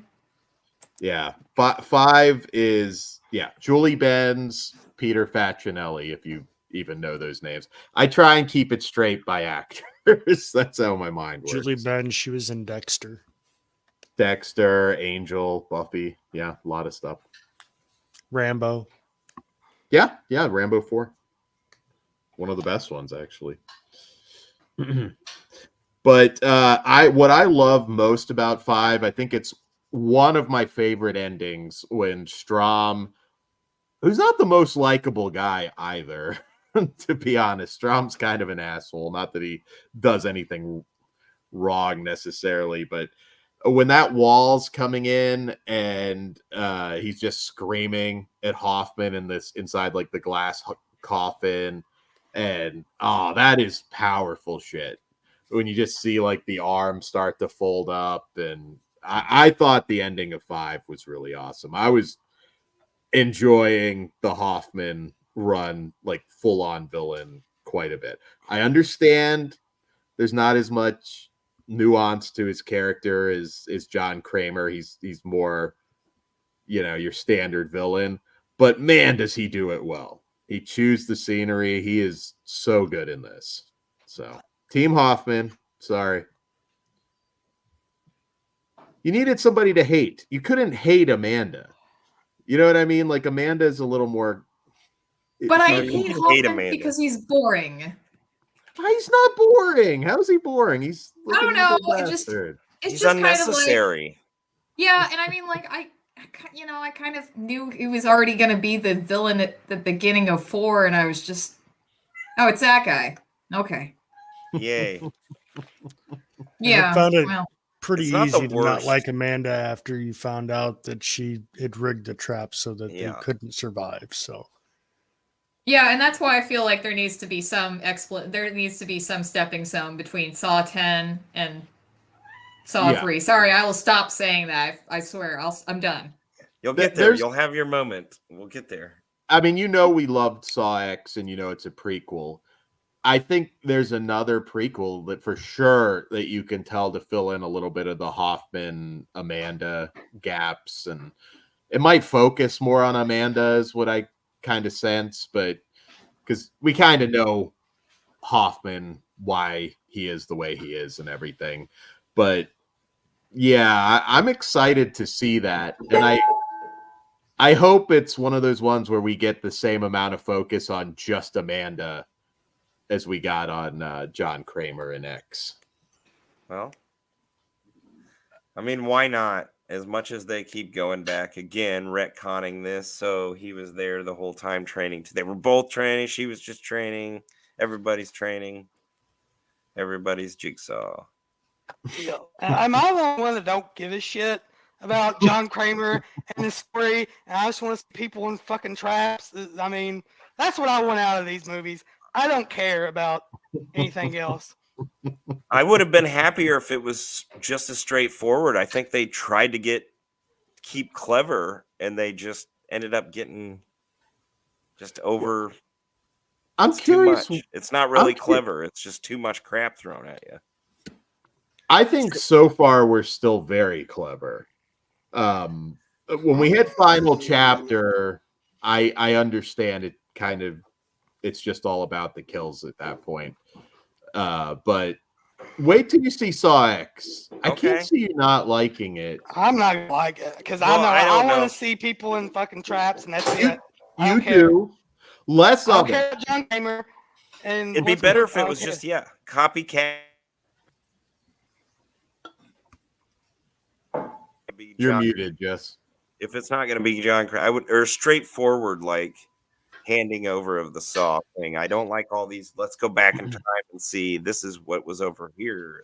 I'm not a prequel guy, and that tells you how good Saw X is. I bitch about prequels left and right if you watch and Flesh Wound Features. When we tackle a prequel, I'm just like, yeah, but I know where everybody ends up, and that kills some of Well, the hey, I'm suspense. gonna see it. I haven't given up on them. I wasn't in a hurry to see them, but that's why I want to leave. Otherwise, if I really didn't want to see them and I wasn't interested, I'd just stay on and be like, whatever. I don't care about these movies, but I do. Even at five is not the worst Saw film that I've watched. So I just think I think 6 is a slightly better only because this one just really went off the rails for me and confused that we're all confused, even you, Dan, who is praising the film. You don't Why, even know I've what's been going staying on. You don't quiet. know what's going on in it. Well, I'm gonna praise 6 a lot, but yeah, no, I really enjoy 5. It's the Hoffman show. I understand why some people don't like it, but I love 5.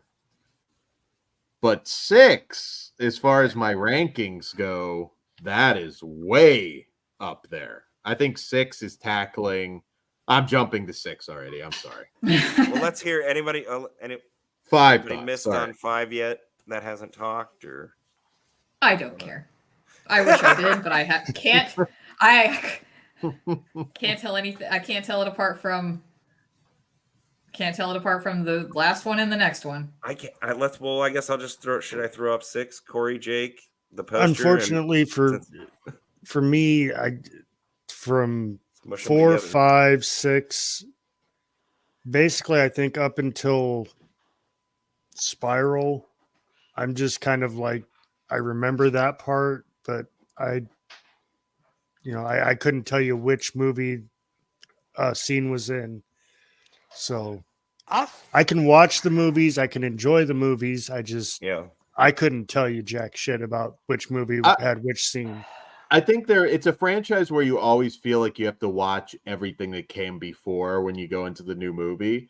I don't think you would be confused. Like if there's somebody out there that comes across this podcast that has never watched a Saw movie and we inspire you to do so, and you just binge them all at once, you're not going to be lost or anything. It all makes sense. It all kind of ties in.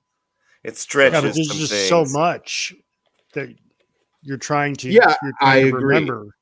I that 100%. Even if you love it, yeah, 100%. You got to go back and like, okay, so this person died here, so that, yeah. But you're right. I mean, you will be able to follow it at the time, but it's forgettable. Yeah. And honestly, some of it is a stretch. They're really changing some shit up to make shit fit in the later sequels. Yes. There was some shit because I watched 1 through 6 back to back, and they're going back to all these fucking flashbacks, and I'm lost because I'm like, what the fuck's going on? Because I don't remember none of this and this guy, and I just watched this last movie. They jump around way too much as it gets later on. There is one movie, and really only one movie, where I will say a few things I thought got stupid. But only one movie for me.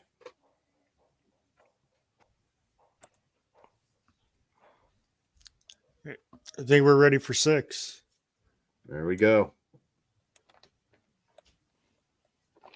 Because they do just keep mushing together, though. This is the first poster, I think, that had a black backdrop. Yeah, a little bit different. I've never seen that one. I know, and I wasn't familiar with this either, but in my research, this is the theatrical poster. So. Yeah, I like the art. I think most people remember. Yeah, Jigsaw with the face mask. Leatherface Jigsaw was more popular, but what I love about 6, I think the whole concept of the insurance group was more interesting than a lot that came before in terms of the running them through the the whole maze. I really think this one had more of a statement about humanity, modern times. I think this one's more intelligent. I'm guessing you like this one a lot more than 4 or 5, Sam. I could be wrong. I know I'd have to go back. I have to go back and rewatch 6 again along with 5. You know, because I'm sort of like, all right, I can tolerate 4. I understand. I understand where it's coming from. That's fine. I was very happy at the end of 6 seeing Hoffman get the reverse bear trap put on him by Jill, right? And then they just fucking stomped all over my dreams in the next movie. And I'm just... Because he's hard to kill. He's a badass. What? No, we all wanted Jill Saw. All of us. It's like that that clip from... It's like that clip from America's Next Top Model where Tyra Banks is shouting at that one girl, "We were rooting for you! We were all rooting for you!" Jess is laughing. He's an America's Top Model fan. I love that show. We'll talk later. That's okay, Jess. Yeah. And he mentions the shotgun carousel. That was one of the best. It's not that there was any... It's like the best gore or anything. It's just I love that, like, where they're all turning on each other, trying to come up with some reason why you should choose them. I think it was suspenseful, and I think 6 is one that grows on me every time I watch it. I watched it again and I was like, man, this one really, really holds up. I'm engaged. Another one after watching X as well that I think it elevates it even more. It re-energized you for the series. It does. It very much. You sound like you just love every one of these movies. I don't know if there's a bad one in Daniel Schein's mind. No, we're getting there. We're definitely getting there. We're getting there. There are some weak entries, but up till 6, yeah. 6 was better, slightly better than 5 is all I can say about it. I'm still confused, and they mush together. That's I don't know. Something about the whole insurance industry. Again, this is one I reference a lot when somebody says, "Oh, it's just all torture porn." I'm like, no, it's not. Torture porn is just gore for gore's sake. Now we will be coming to the next one. Want me to get him? Hey. So this is probably too late in the game to talk about. Hey, what's up, dude? So the torture porn. Well, the torture porn label, is that something that came around? When we got Hostel.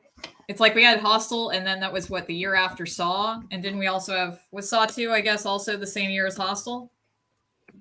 Yeah, they were all like within a year, pretty much. Yeah, they were pretty close. I think. Yeah, Hostel was 05? Yeah. Okay. Saw was 04?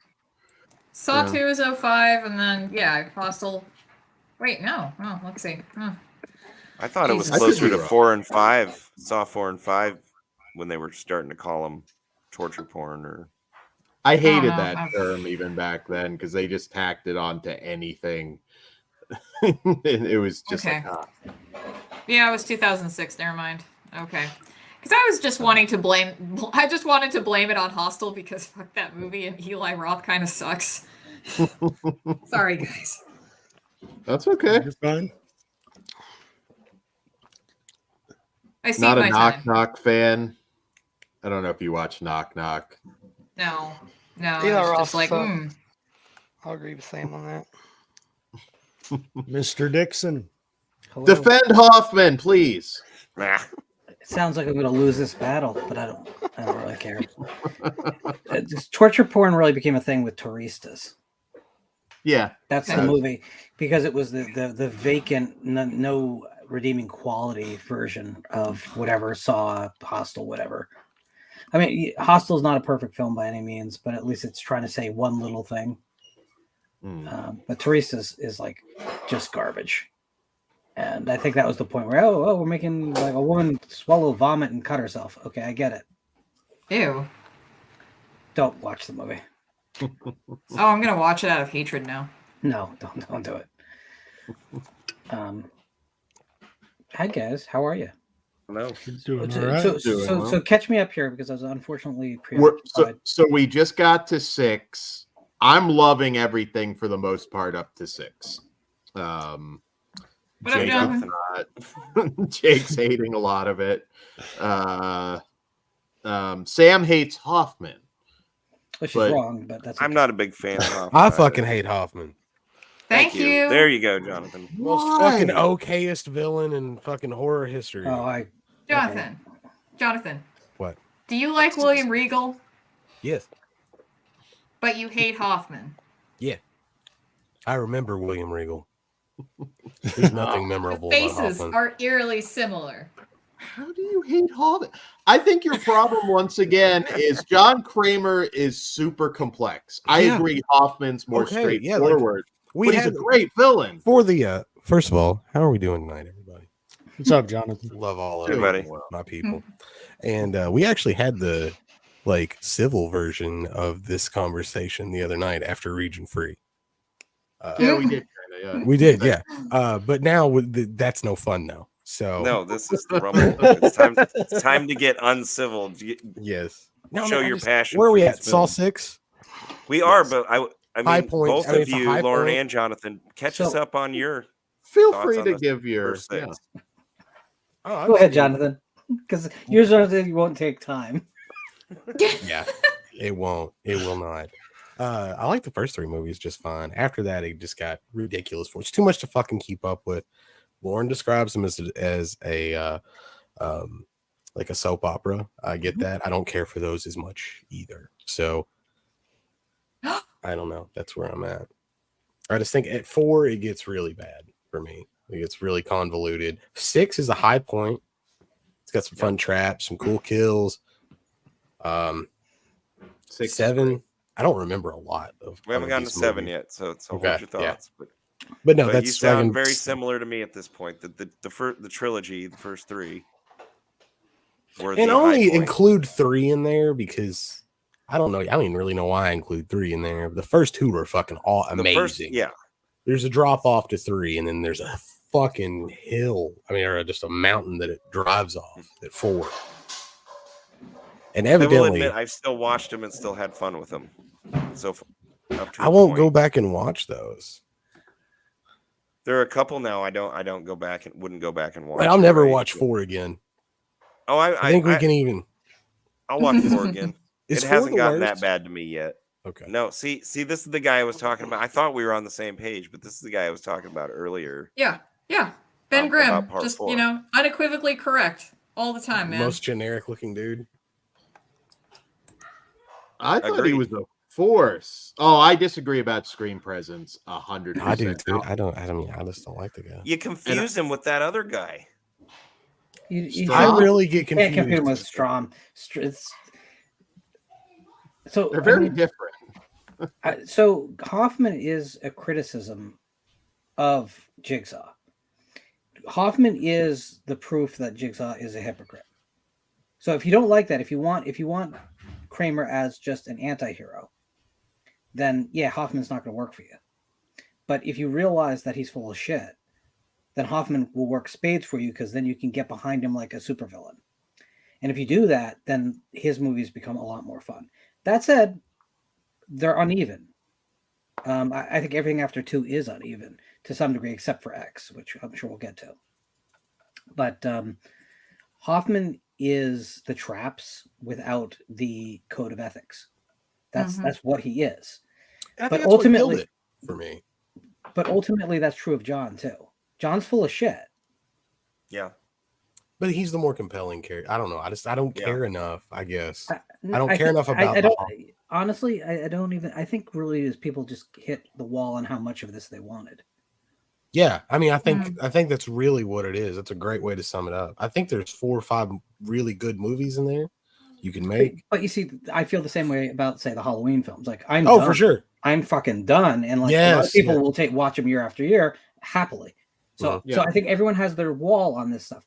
I like how convoluted it is because horror too long has suffered from a criticism of being too simple. And here's the one series that you cannot say that of, even though it kind of has that reputation anyway. People will love to say it's just traps. But It's a lot but- more. There's a couple movies in the franchise that is almost certainly true. the first When you two, get- the ones that you like. Yeah, they're really fucking good. But no, man, like I don't even. Let's move on because it's been years Well- since I've seen these. Kramer wants to heal you. He doesn't want to hear you though. That's the whole thing. He's Well, He doesn't. he claims that, but he's just projecting his own misery on everyone else. that's debatable, but Hoffman just wants to punish you. I don't think the He's fact that Kramer's like jaded. fucking projecting his pain onto everyone else, I don't think that's debatable. I think that's the root of the character. Sure, but I'm just saying, like, Hoffman is just straightforward. I just want to make everybody suffer. I know, and it just seems so. So the other way to look at this, and this, I hate to get into subtext this early, but there's a very Christian thing going on in with Jigsaw, right? Yeah. There's definitely, you have sinned, you must Atone. atone. Yeah. And there's two ways you can atone. You can ask for forgiveness, which no one does, Or bloodletting. or bloodletting. Right, exactly. So Hoffman is a betrayal of that because he realizes that he does not want to save anyone. No. He just wants to punish. He's a cop who's watched too many innocent people get hurt by scumbags. Now Hoffman isn't going to kill anyone who's not a scumbag. That's his line, right? He's only going to put people in traps who deserve it until he breaks that rule, just like Jigsaw breaks the rule. So when Hoffman breaks the rule, it's because he's going to get caught, which ultimately is Jigsaw too. At the end of 3, the reason he has to die, the reason he is the ultimate final trap, is because he ultimately let other people design his traps. There's a line in one of the films about that Amanda is unfair in the traps, and Hoffman is just impossible. You can't survive Hoffman's traps, and Amanda has weighed it way too heavy. Like when she kills the Wahlberg after he survives, and he should be let go. Yeah, she betrays the code of ethics. So I think, but again, I think it's just like you get to a point where a lot of people just tune out because they've had enough of it. And I think that happens with all these long-running franchises. And I respect that. I like the Hoffman character because I don't want what I wouldn't want is them just to throw another Jigsaw surrogate into that role. It would felt cheap and lazy. They went with a different type of character, and I dig that. I love the idea that there's two psychopaths in Jill and in Hoffman who are actively trying to game each other for 3 movies. I love that.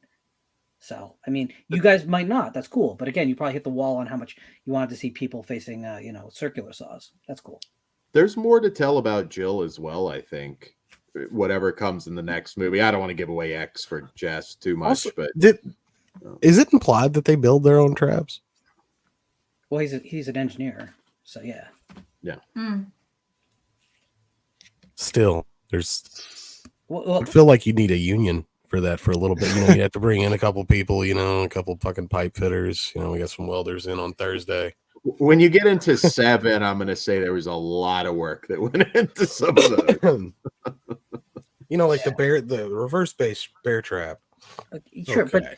but again, are we just hitting our wall on how much you wanted this? Because honestly, would anyone go to Crystal Lake, the town, after say the 4th film? Like no sane person would go to that town, right? So it's kind of the same thing. You have to believe, you have to suspend that disbelief at a certain point if you want to enjoy the ride. If you don't want to enjoy the ride, then the answer is you just turn off because you don't want to enjoy the ride.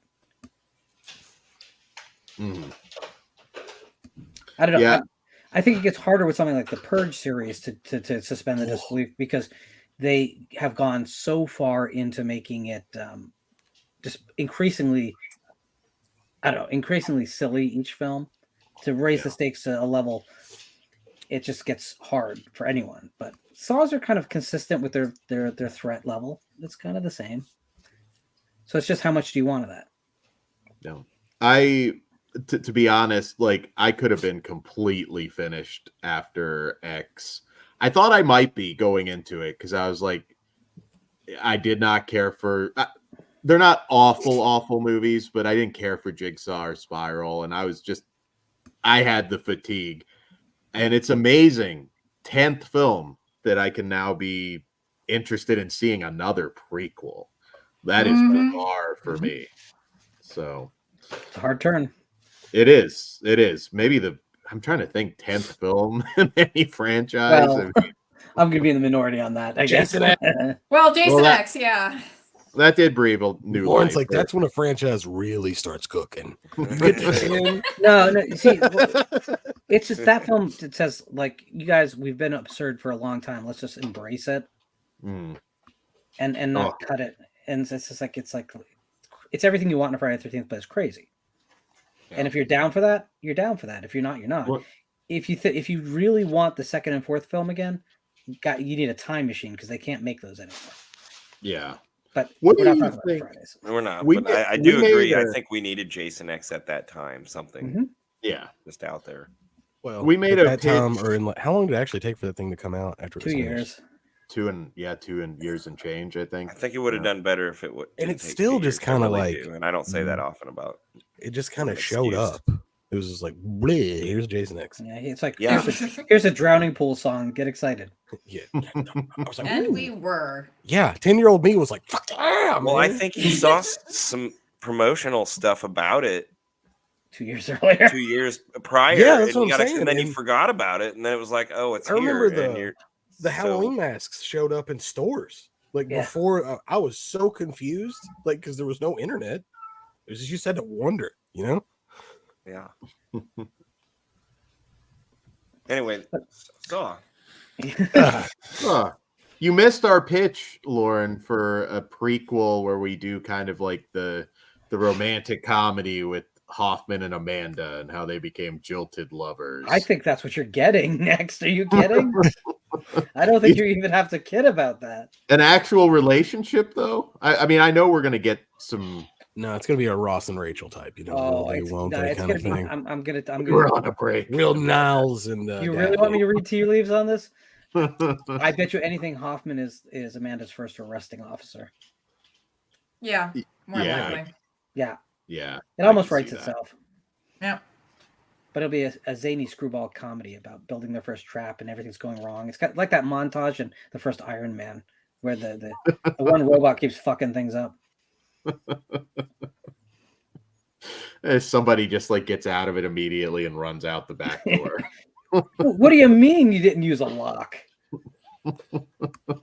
That's when the angry sex comes into it. I'm telling you. I'm fine with that. We also discussed doing Saw in space. So Yes. That's a popular idea.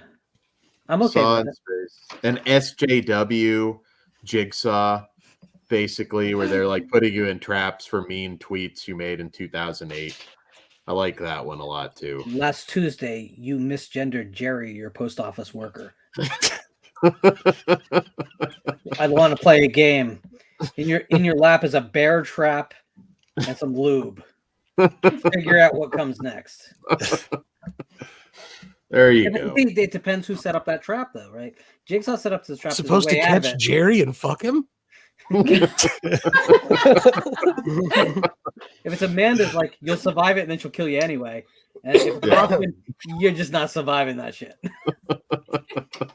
You gotta trap him.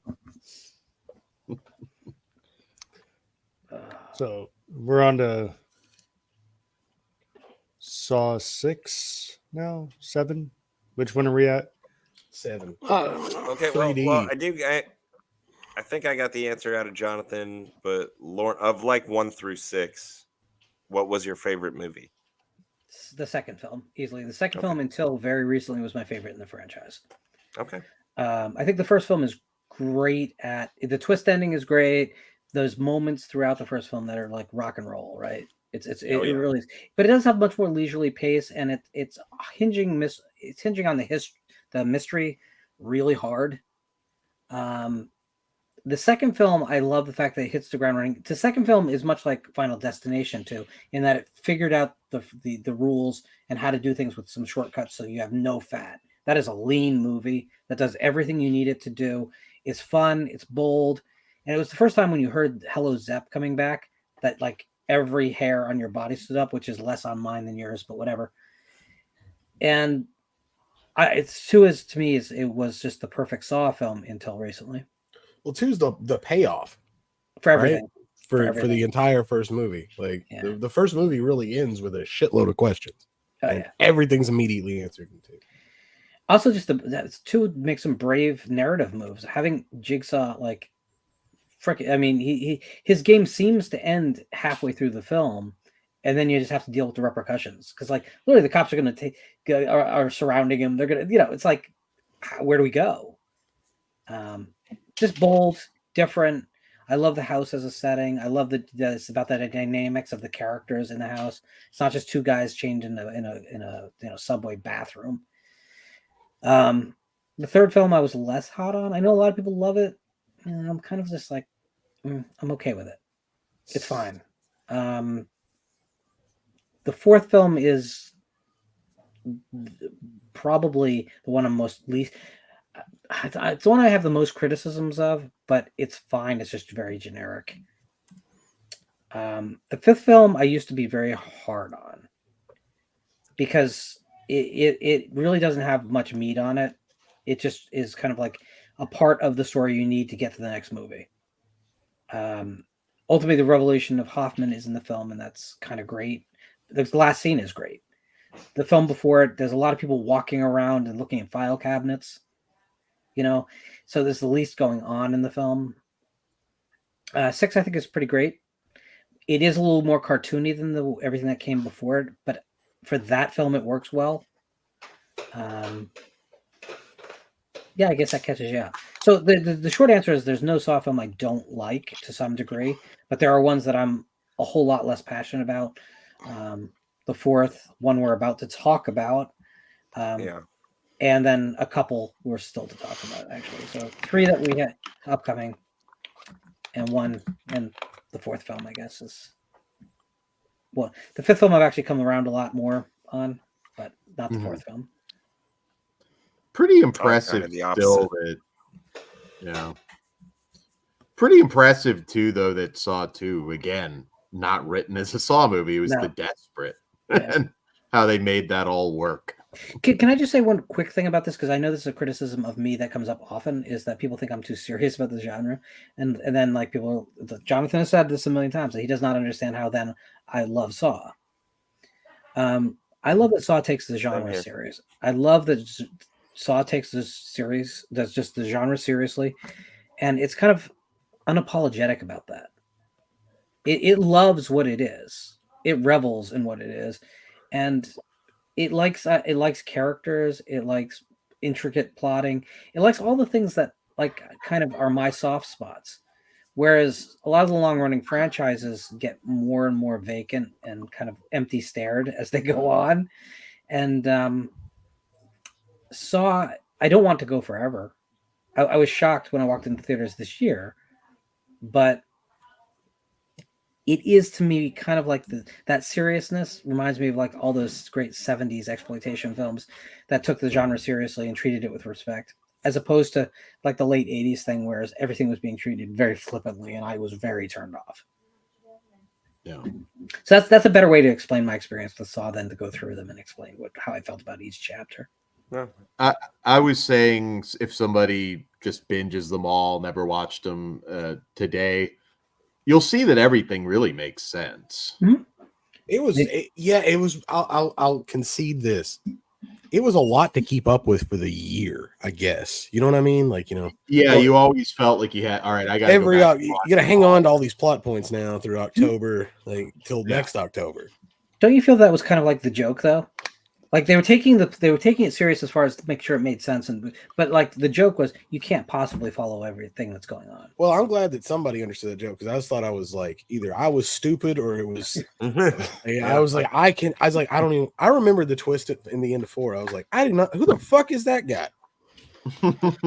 Why should I have paid attention to him at some other point? Like. Yeah, I think it's really bold that they trusted their audience too much for that film. Like, you guys are gonna remember, right? Like, what? No. There's some stuff with Dr. Gordon, perhaps. Like that's like the one thing that I know some people dig a little bit. Whether that they waited way too fucking long on that because the payoff was just lackluster. I mean, eventually we got there. It's just it's not hitting. It's not hitting as much as it could, but Well, I remember the Dr. Gordon rumors floating around the time 4 coming out. Like, oh, Dr. Gordon took over everything for it. There was the lawsuit. That's yeah. When your lead actor is suing your producers, you have to put off some ideas for a while. Yeah. I bet he'd come back now. Oh yeah. Unfortunately, I don't think a lot of people still fucking associate him with the franchise anymore. All right. The hardcore fans would be accepted, maybe, but I don't think it's going to bring butts into seats, is what I'm saying, I guess. You know what? I don't. The problem is, I understand Amanda's and Hoffman's decision to convert. I get there. I don't really get his. I mean, he had a pretty much good more, life. pretty fan servicey. I just don't know if that works quite as well. So if we never get Gordon again, I'm happy. I'm fine. Yeah, I'm okay with that too. It'll be really interesting when we get the next one's obviously going to be another prequel. Another sequel is going to be an interesting test. Whether it's like this should be I think they're going to introduce elements that they can bring into a sequel. That's kind of what. I mean, if I was them, that's what I think they might have actually introduced the character already, but that's a pet theory. Yeah, it might be a very young character who would be age appropriate. We know they can't keep just going back in between the first 2 movies or the second, third movie forever. Is it just me, or does Tobin Bell look more like Sylvester Stallone in this poster? He does. He does. This looks like an Expendables poster. Yeah, like I don't know, something about the clouds. I don't like this poster for Saw. I don't like a title to be called Saw or any title to be 3D unless if it's the 3rd movie. This to me is more appropriate for the franchise. Except that was a lie as well. Well, I like titles that lie though. So it's always that one. It's always the final chapter too. It's final chapter. But that's why I can accept this even more so than that. I literally I like the giant John Kramer statue. It's so over the top as a concept, but interesting. It's rough. I like it. It doesn't make sense, but I like it. No, I was very out of it by the time this one rolled around. Anyway, Saw 7. I just finished it 10 minutes before this show. Is this the one where Jigsaw dresses up like where he has the backwards hat and it's like "Hello, fellow kids" during that one scene? Hello. Yeah, it is. I think. Yeah, it is. It is. Okay, this well, is Sean Patrick it can rank a little bit higher then. Flannery was the charlatan that faked his. He was never in a saw trap, basically, and he wrote a book, and that's the John Kramer portion where he like goes to his book signing. It's a really good scene. This is where like I can understand people saying like, okay, elements of this movie are pretty stupid, but at the same time, the kills are a lot of fun. It was kind of like every other movie they had these ideas and it's like that's way too over the top, and then it's like, well, it's the last one, we can do all this crazy dumb shit. This is the one with Chester Bennington, the neo-Nazi kill with the cars, where I was like, god damn, this is getting really out there. It's fun to watch, but it was really and truthfully a theme park attraction at this point. It was a lot of 3D gimmicks and Jill's fake out kill where she gets like obliterated, and then that scene's really funny too because it's like she gets split in half and then it's like her tits are hanging out. It's really wild. I'm gonna have to go back and rewatch that one. It also has what I call the bros before hose kill at the beginning, where the girls. I actually enjoyed that one though. Yeah, it was just like it's like I love you, and then when the other one started winning, it's like no, I love you. It's so. This one does have very dumb elements for sure, but I have fun. It's a stupid movie in a lot of ways though, and I wish they could do a redo. A final chapter, not a satisfying way to say goodbye to. Huh? Oh, okay. You'd like him to redo it? I I would wish I could go back and change some things about this one. I wish The they whole would movie. not. I wish they abandoned all the 3D because everything's overlit. It doesn't Yeah. look like a Saw movie. It doesn't have any atmosphere. Exactly. I hate the fact that they used CGI death scenes and CGI blood in it. That's so antithetical to what Saw is. Yeah. I think this thing was. Worst episode ever of what I've I seen. like- It might be. It really might. If I'm being completely fair, it probably is the one that feels most artificial to me, which hurts it a lot. There's stuff that I like about it, though. Yeah. And Jill not winning, I like a lot because I really did think it was going to go the other way. So, spoilers for people who haven't watched a film, they should have watched, I don't know, 18 There's years a ago or something. 5-year rule. It's been out for 5 years. You can fucking talk about it. If nothing else, yeah, like you said, I hope we're encouraging, even if you're hearing some of this stuff, to go check this out, get excited. Because about trust this me, like there's no way we can possibly spoil all of it. It's there's a lot. Well, and even at this point, as much as I'm going to dog on this film, and I've dogged on a few others, I'm still having fun, or I wouldn't be this far into the franchise, and I wouldn't still plan on watching the last 2 movies that I haven't seen yet. So they're all fun in some sort of way, but this is definitely I the bet worst Jess to me. got caught in that fucking jigsaw trap like I did. Because you haven't watched Spiral yet, have you? No, I haven't watched Spiral or Saw X. Spiral's much better than Jigsaw. And I want to check. I hear them out nothing now. but good things about Saw X because I have not seen it yet. But This movie and even the next one, it took me a while to watch the 8th one, Jigsaw, but this movie Jigsaw could almost be the worst one. I guess we'll talk about it. Well, both of these movies have kind of made me slow on seeing them. It's like, yeah, I still watch them if they come out. I can tell you, but I'm Spiral not in a picks up. hurry. That's, Okay. I don't say a lot of good shit about the Saw franchise, but I think Spiral's great. Jigsaw was just one of those movies. After I watched it, I was like, it's not the worst thing ever made. I was just like, this wasn't very engaging to me. I probably enjoy 7 more than Jigsaw. Yeah, me It's not too. that Just better because like movie, Jigsaw is so inconsequential. Like it was so. Yeah, it's like just a mediocre side adventure. I don't know. Yeah, it's like a Jigsaw side quest. The next Andy two. Ducks. Andy Dix, I think is. Andy Dick. I think we have a. Okay. I don't know. I think the next two don't have much direction to them. But that said, they at least look like Saw films and they act like Saw films. Like Final Chapter really does have some tonal problems that I think are the bigger problem. And I think it's hilarious that the spoilers again. The twist ending to Jigsaw is that it's all the twist endings from all the previous Saw films. Mm-hmm. That's kind of hilarious. So I'm kind of okay with that. Whereas Final Chapter's big twist is that a character we all kind of assumed wasn't dead is not dead. And that was complete bullshit. I think that ticked me off most of all. That retconning. Out of all this retconning, even up to this point, it's like that is bullshit. It's fan service. It's the worst element of fan service. I couldn't buy it. I can't buy it, no matter That how much I can. Yeah. What about Gordon is going to make him make the turn? I don't get that. Like Hoffman is a hurt guy who's already tossed his die, right? Well, he's tossed his die. He's living that life whether he likes it or not. Now he's too far in. Mm-hmm. Amanda, she's living at the bottom of the barrel. She's going to be dead within a year if Jigsaw never finds her. So, like, I get those two, right?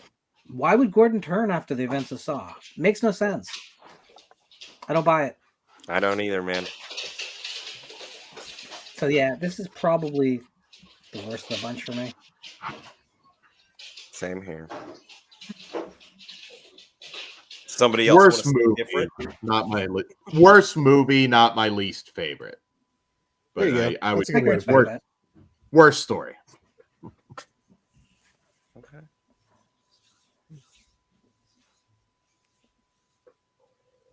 Sam, Kory, Jake. I haven't watched it in a while. I was trying earlier to explain that up until Spiral, like these middle movies just are all one big Jumbo. mashup. I couldn't tell you what scenes in what movie. I can tell you that, like I said before, I can sit down and watch these and enjoy them. I can't remember what movie or what scenes in what movie. Snow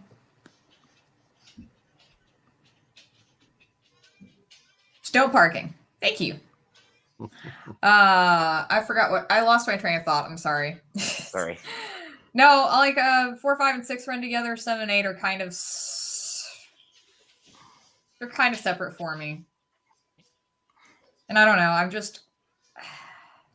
I just feel like I have to rewatch these every year, or I forget about all of them except for the first 3. And I mean, Spiral to an extent sticks out easily because it's really just a completely huge departure from what we're used to. So, but yeah, I don't know. I'm just kind of like, I wish that I had more time to rewatch everything. Just start now, and by the time 11 comes out, you'll be good. I know. I really hope we get one. Oh, you will. You will. You're almost there, guys. You're almost there. I will say you've given me the excitement. I will try to push myself. Well, I am going to have to bounce because it is way past my bedtime, and I have a super early shift. Final thoughts, I guess, like Spiral's all right. Without giving anything away? Yeah. Spiral or Saw X? Both. We're not there yet. Well, both. Why don't I just take it off a minute, wave to me when you're done talking about them real quick. Sam, thanks for coming. Yeah, for sure. Spiral's okay. Double feature with Exorcist 3. Maybe those two can complement each other, but Exorcist 3 will still be the clear winner. Saw X, absolutely go see it. One of the best movies in the franchise. But yeah, obviously you can see me getting punchy already. So I'll see you all in the future. Sleep well. There we go. Yeah. I thought you were yelling at me. I was hoping, Dan. Ready to fight. Don't fucking talk, Dan. I thought I was muted. Sorry. No, you don't. I was like, man, he's just ready to fight for Jigsaw. My God. Yeah, I didn't get to rewatch Jigsaw and Spiral again because those were more recent and in my head. And when we get into those, I'm just really kind of indifferent. Jigsaw is not. Well, before you get into Jigsaw, Dan, then any last thoughts on the final chapter? Any the 3D? In the right mood, it's stupid fun, but it is stupid, and that is something again I have to remind people. I don't think Saw ever was before final chapter. I think I actually really like all the other movies up to this point. Okay. Now we can rank them at the end if you want. Jake, you had similar thoughts as them, just meshing together at this point. Yeah, but I don't think Saw 7's the worst of the worst, and we still don't. We still got 2 more. 2 more. Well, One of these is the worst. 3 more, really. This is Saw 8. I haven't seen X yet, so. Okay. Well, this is my last one that I saw, and just to sum it up, I mean, it could blend together with the others in a way, but I think it's slightly different enough. I remembered a little more, and it was maybe, I mean, it was better than 3D. I don't think it got too far ahead of many of the others. Maybe it was better than Jake or 6. No. I don't think it was better than 6. I think it was the only thing it was better than that I've seen is the final chapter 3D. Jigsaw, I think, is the worst of the bunch for me. Even more so than the last one, really. The last one, again, I think is at least more fun to watch. Jigsaw just kind of left me. I walked out of Jigsaw thinking like, okay, we're done. This franchise is dead. And who would have thought? Again, Saw X comes along. I think Jigsaw definitely doesn't do anything for the franchise. It's just there. I only barely even remember the killer. Like, you know, So that's one of the things. Oops, here's another killer. And remember you're supposed some to believe lame. that she's an engineer and can engineer that huge trap at the end. I don't know about that one. Hmm. But I Yeah. do appreciate the fact that we're just people in traps. I do appreciate that out of this whole thing.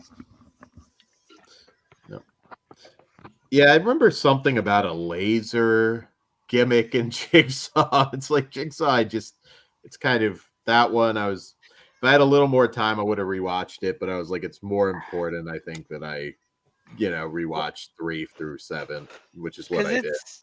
It's a prequel before the first one, right? Is that what they were? Or at some point I can't remember, but it is a prequel from what's happened, right? Jigsaw Lorne, supposed to be. do you remember? Help us with the timeline on Jigsaw. There's 2 timelines represented, but they're not delineated, so they seem to be taking place at the same time, but they're not. That's how it's part 2 again, whereas you're seeing 2 different sets of time periods play out. Again, the twist at the end of this film is all the twists from the previous films, all of them. Mhm. Yeah. So, Yeah. I don't remember if it's before the first film or between the first and the second. To be honest with you, I'd have to rewatch it. I've watched this one the least of the entire franchise. It feels like what it is. Lionsgate said there has to be more money to be made. Let's go make it, and they made a perfectly fine film. There's nothing horrible about it. Problem is, we've been there, we've done it, we've had our moments, and we don't care about any of these characters because we have no history with them except for Jigsaw, right? John Kramer. Yeah. And the other thing I kind of think a lot of people were expecting is, you called the film Jigsaw. We kind of were expecting more of a film about John Kramer. And this is the least about John Kramer of anything except maybe Spiral. But Spiral doesn't even make a promise like that, right? Spiral didn't even call itself Saw. So you kind of have a different, entry point into it. Ultimately, this film I liked, and I thought it was good enough. Again, this point in this franchise, they've resolved the Jigsaw story. They've resolved the Hoffman versus Jill story. And they were just trying, like, what can possibly be compelling. And unfortunately, it just hews too close to the first film. Maybe the first and third films, actually. It's too close to them to bring anything new to the table. So it just kind of feels like, I guess we're going to judge this film based on the strength of the traps, because story-wise, there's not really much going on. Yeah. I like it. I don't dislike any film in this series, but and I do think it's better than Final Chapter or 3-Day, whatever it's called. Because I think that film just has no atmosphere, and Saw, if nothing else, should make you feel like you need a tetanus shot. And Saw 3D did not make me feel like I needed a tetanus shot. That's a problem. Yeah. For me, that's a bigger problem than anything in this film, which is just fairly generic.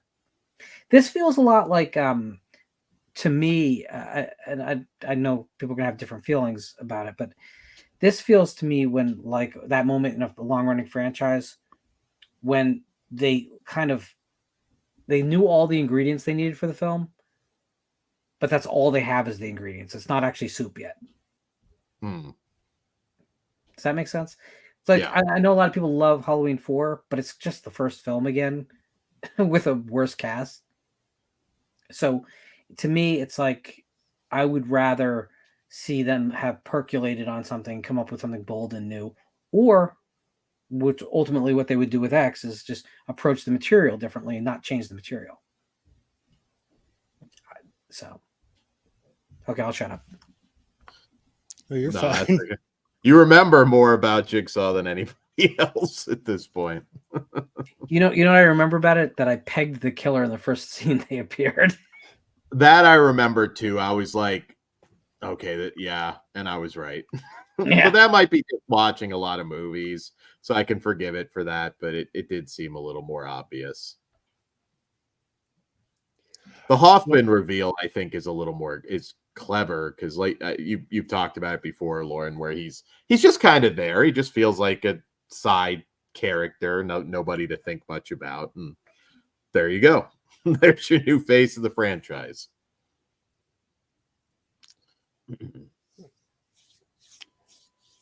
Jess, did you already? I did. I said Okay. my piece on it. I thought it was slightly better than 3D, but and again, none of these have been enough to say I'm done with the franchise. I'm just slow to get into Spiral, and but now it seems like I should hurry up and see Spiral and X. The little I know, but that's all I got. Well, I couldn't tell you too much about Jigsaw. Like I said before, the main thing that I remember from any of these later ones was up to Spiral was Kramer's wife was hot. So, or Dan, you liked Amanda, I would have gone with Jill. So, No shame there. She's a beautiful lady. Jake, Jonathan are both off. Then I'm eager to see that Amanda movie for sure. Oh, there's Jake. What's up? Did you already Jeff. give your thoughts on Jigsaw? Yeah, I think so. Yeah. I think Dan kind of talked about it. Yeah, I think so. Well, on that note, thank you all for coming on. I am dipping. Kory is going to. Attempt to. Hey, he's going Close to take it it. He's out. fine. He runs half the show anyway. But check us out. Next Sunday, there should be a special, sort of a special for this month being Halloween month. So I'm not going to give too much Nice. away, but keep an eye on the channel. And again, check out all these guys' channel. Thanks for coming on. We'll have links. Keep checking if they're not there in the description for these guys' channel sometime after the show. Good night, everybody. Thanks for You're welcome, watching. Jess. Love you Later, guys. Jess. All right. See if I can do this without screwing it up. So the next one is Spiral. Yep. Not a good. Spiral. Better than Jigsaw. I'll give it Yeah, that much. man, I wouldn't go that far. I enjoyed Spiral and actually just watched it for the first time last night. Whereas, like I said before, all those middle movies had all become so mashed up to me. This was like a fresh start. Different killer, different bad guy, whatever, and it was something a little new for me. So I enjoyed it. There's probably maybe two main gripes I have. One is I'm not a huge rap or hip hop fan, so the music that gets played in the movie is not my thing, but it's not something that was totally going to take me out of the movie. The only other complaint I had was the times on the traps. In all the actual Saw movies, the time that the people have is so much longer. So like, I think there was one trap where they had like 90 minutes to do whatever to escape. But in like all the traps for Spiral, it was like, I think one of them was like, they had like 90 seconds to get out of it. So I think that was the finger trap. Well, most of the, I guess it's the trap versus the maze. The character that's having to work their way through it gets more time, but the actual traps a lot of times were like 60 seconds, I believe, in the other movies. Like it was like start hacking off limbs, and the judge's trap in 3 is like literally until he's going to drown in blood. Yeah, the pig guts kill. Yeah, not kill, but that was definitely one of the grosser moments. Yeah, but I do understand like what you're saying overall is that it feels like there was an assembly line in this movie much more than previously. I agree with that. Which is fine. It needed to be something different. I think really, and I don't know, maybe I'll watch Spiral again at some point and be a little softer with it. It's just, I don't know, franchise fatigue, I think, for me at this point. I really thought Saw X might be it. Like, where I'm just like, I'm just done. Like I got to with Halloween finally, where I really don't care. I will watch what comes next to review it, but I'm not. I won't. Yeah. Well, yeah, no, I was going to say, I know you're done. Done. That's kind of how I felt after Spiral. Chris Rock, I don't know that he was bad, and maybe that's a me thing. Like in my head, I just wasn't quite buying him in this lead role. You're asking me to take Chris Rock serious, and I can't. Yeah, And he's too Chris Rock. I don't know. That's one of my big problems with this. That, and the reveal isn't a big surprise at all. I mean, you see it coming halfway through the movie. It's probably how you would feel, Lorne, if you ever sat down to watch Uncut Gems, because Adam Sandler is very good in that movie. But It doesn't I think freaking matter. I hate Adam Sandler. that's what I'm saying. It would be so hard for you to get past the Adam Sandler hate. I don't hate Chris Rock or anything. It's just like I don't perceive him in this way at all. So how I viewed it, and again, I'm kind of in the middle on this film. I don't think it's a great film by the series standards, and I don't think it's bottom of the barrel either. I thought he was trying to do for his career what Eddie Murphy did by doing Beverly Hills Cop, making the transition into something that wasn't pure comedy. Yeah. So I admire him as an actor, and I think the performance is actually fine. I think it's unfortunate that they wrote the role for him. It would be more interesting if they had written the role and just him having to completely go in a different direction. But Hollywood being Hollywood, shortcuts being shortcuts, I think the bigger thing I think is interesting about this film is that it wanted to tell a story that was clearly post Saw. It was willing to close the doors, which to me was an important admission that they didn't have more to tell on the direct lineage from the first film through 3D. They realized that Jigsaw felt extraneous, and they were just going to embrace that. They weren't going to try and tie it back, and I give them massive credit for that. It does still feel somewhat slight, but it feels a lot more legit to me than Jigsaw, and certainly I'll take this film over Final Chapter any day of the week, because this film, at least the traps are ugly, the streets are grimy. It feels like an exploitation movie. Like I get the feels of a Saw film in it, even though it's a different type of Saw film. If I have any real problem with this and Jigsaw, it's, can we not try and be all clever about who the killer is, like it's a Scooby-Doo episode? Like the whole Hoffman thing was different because you kind of just assumed that you were missing out on a piece of the Jigsaw puzzle, right? And then, oh no, wait, there is a different guy doing it now. And the clever thing is the second film puts in your mind that you might be watching something out of sequence, and you're never going to dismiss that later. But here it's like they clearly were saying, nope, this takes place afterwards. The dust has settled. This is a new story. Doesn't ultimately lead to anything, that so it kind of becomes an orphan film. But I give them credit at least for being willing to tell the next chapter, as opposed to trying to tell a previous chapter again, which is kind of what Jigsaw feels like. Yeah. Final Chapter definitely gets the aesthetic wrong. And that's something a lot of films have dropped the ball on. That's just because they needed to overlight every scene to get the 3D effects to actually work. Yeah. So, I mean, if that film was not shot for 3D, I think it would be a lot better of a place. It would still be ridiculous, but I think it would be in a better place. I think that 3D wave worked for a lot of things. If you're gonna make Piranha 3D, it makes sense because you need a severed penis floating in your face. Yeah.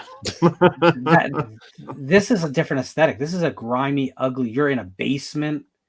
There's a rusty hacksaw by your feet and a pair of handcuffs around your wrist. I mean, glass That splitting. does your not skin. scream we need 3D at all to me. Mm. So that's the problem with that film. 3D in general is bullshit about 95% of the time, in my opinion. Later, Jonathan. Hey, good John. But yeah, no, I mean, Spiral, maybe I will revisit it and appreciate it a little bit more. It's not an awful movie. I was kind of done. I remember not caring for. I've only seen it once, not caring for it the first time I seen it. So I think I'm gonna revisit it and see if that changes any. Better than Jigsaw for sure. Yeah, I would agree. That's another one. I seen it when it first came out, and I haven't watched it again, so I need to revisit that one as well. I think if you do, you won't hate it. But again, I don't revisit it very often either. So, But Quick thoughts on Pig Puppet over Billy. I like the Pig Puppet a lot, but I don't like it over Billy. I don't care about the puppets in these movies at all. So it's not. I was gonna say. I mean, it's not like a major thing. Just except for the female cop that gets blown away in 4 by the puppet. That's yeah. Only time it had any real impact on story. Ben the which Killer. is a great scene, by the way. Chris Tucker. I do not. I think that would have come off a lot worse than Chris Rock. I think Chris Rock comes off as someone who really loves this stuff, though. I mean, I think so. It's not like an actor who got duped into doing it. I think he does love this stuff, so I think that comes through. I always remind people comedy's the hardest thing you can do as an actor. It's hard to teach it. You just I think what Lorne said earlier about writing this role for Chris Rock, had they not done that, I think he could have gave him more of a, like you mentioned, Adam Sandler in Uncut Gems.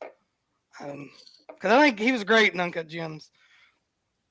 He was, but I can guarantee if you don't like him, there's still going to be some issues. But I think Chris Rock could have done something like that had they not wrote it for him, because it comes off to like a Chris Rock bit in some of the lines and stuff he has, and that's just because obviously they wrote that for him. Mm-hmm. I don't think any film should be in this franchise should be a vehicle for anyone except maybe Tobin Bell. Yeah. And Spiral definitely is a vehicle for Chris Rock. And that's always going to be an issue. But overall, there's still a lot of stuff in it that I think works. It definitely flew by in the theater. And it doesn't overstay its welcome. It's not a 2.5 hour movie, so that helps too. If this thing had tried to be longer, it would be an issue. Oh, definitely, yeah. So Saw X, unless anybody has anything else to say about Spiral. I think that's just you and Lorne, because I haven't seen it. Corey, have you seen it? Saw X? Yeah, I've seen it. Okay, well, that's you three. I'll stick around. You ain't gonna spoil nothing because I know what comes of this, because it's set in the middle of 2 movies. So, I will. I'm going to make this comment, and I enjoyed Saw X, but to me, this was the Puppet Master 3 of the Saw movies. I don't even know what that means. That means it's the best one in my book. The tagline for Puppet Master 3 is when bad puppets go good. Okay, I get it. I've seen those movies, but it's been not all of them, but I've seen the early ones, but it's been a long time. I don't think it betrays anything. No. It just when watching this in the theater, that was like the first thing that popped in my head. John Kramer gets betrayed by these doctors or whatever. Using quotations here, but so he's essentially the victim in the movie, and he's trying to get revenge. To me, it's Puppet Master 3. It's just Saw, not Puppet Master. So I enjoyed the movie. The whole reason I actually went to see it is because my youngest daughter wanted to go see it. Mm-hmm. She's 6. Huh? She's 6. She's 16. No, okay. I actually had no interest in going to the theater to see it. I was willing to just wait until it came out. She wanted to go, so my wife and I talked about it and said, "All right, well." We went, and she loved it. She like it. She had never seen any Saw movie until Saw X. Mhm. So, and after we got home, she immediately ran into her room and found Saw on. I think it's on Peacock. Yeah, I think they're all on Peacock right now. Yeah, and watched the first one, and ended up coming out the next day and asked her opinion on it, and she's just like, it was okay. So she wasn't a big fan of the first one, but loved Saw X. So I actually think it's a very interesting thing that this might be a great entry point for a new generation of Saw fans, because it does work as its own story, even if you don't know the lore. I mean, there's things that definitely help if you do, but I think it's a very compelling story, place to enter. I agree. I mean, the thing about this movie, and I've made this comparison, and anybody that has already watched it will kind of get it, but Clerks 3. Like, who would have thought? I'm gonna And hate there's it, man. well, never mind. I thought you liked it, but No, I like, didn't like Clerks 3. I haven't seen Clerk- Clerks 3.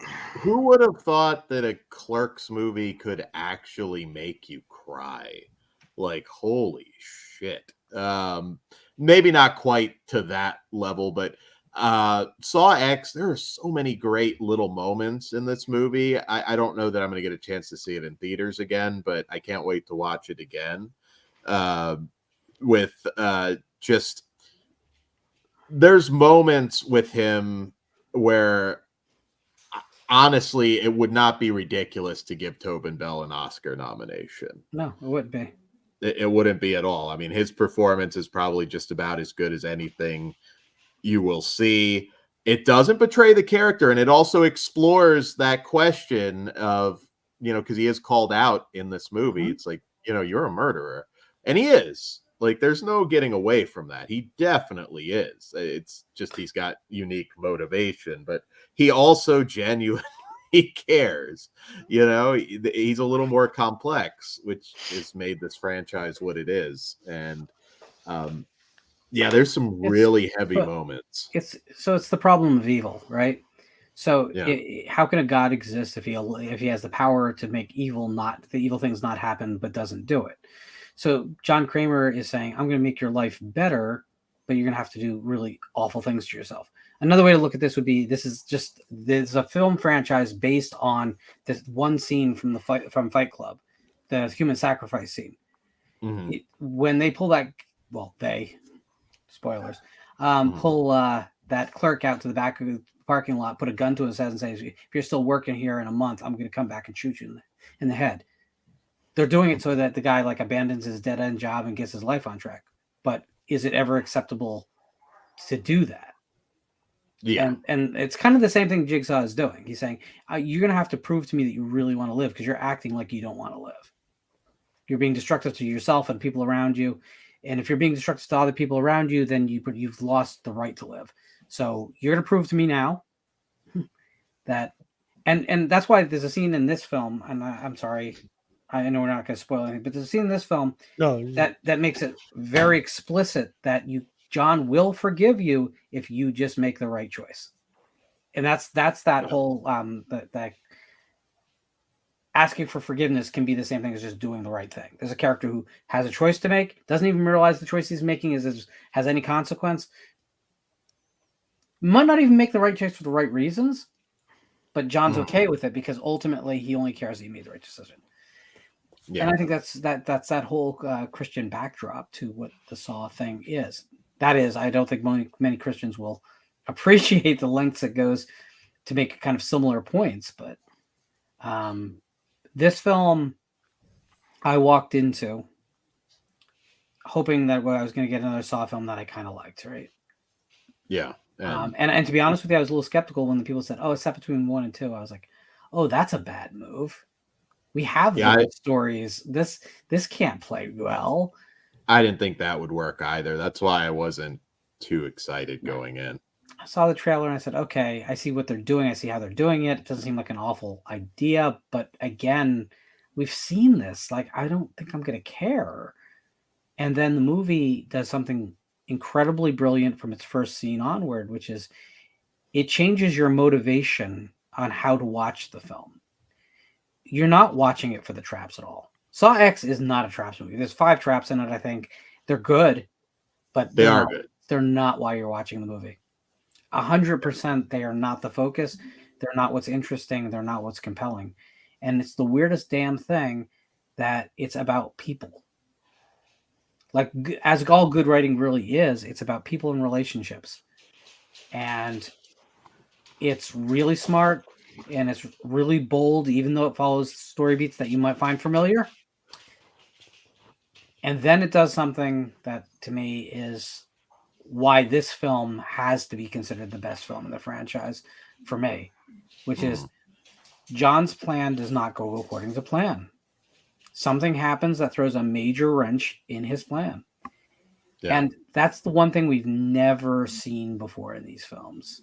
Yeah, it's like he's not perfect. He can't plan for everything. Because this is too personal to him this time. That he couldn't plan for everything because it's too personal.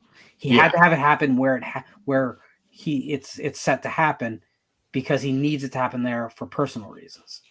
Yeah. He can't be dispassionate. He can't look at, oh well, this is a junkie who's destroying her life. I'm gonna fix her life. I'm gonna make her jump in a needle pit.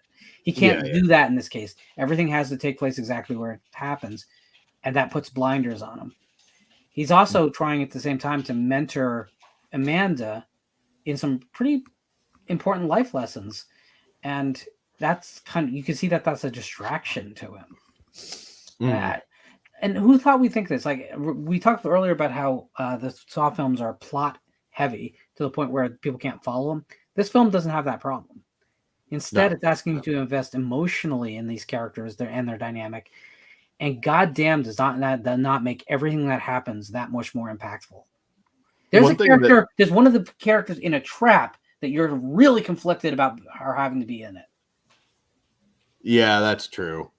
That's true. Yeah, and I also liked the moment in the film, and again, I got to rewatch it, but where you kind of get the sense that if things went a little different here, he might have just stopped.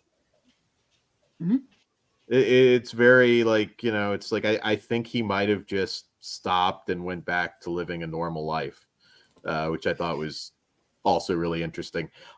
There is a character in here you want to die so fucking bad, more so than anyone else in the franchise history. A great fucking performance, by the way, too.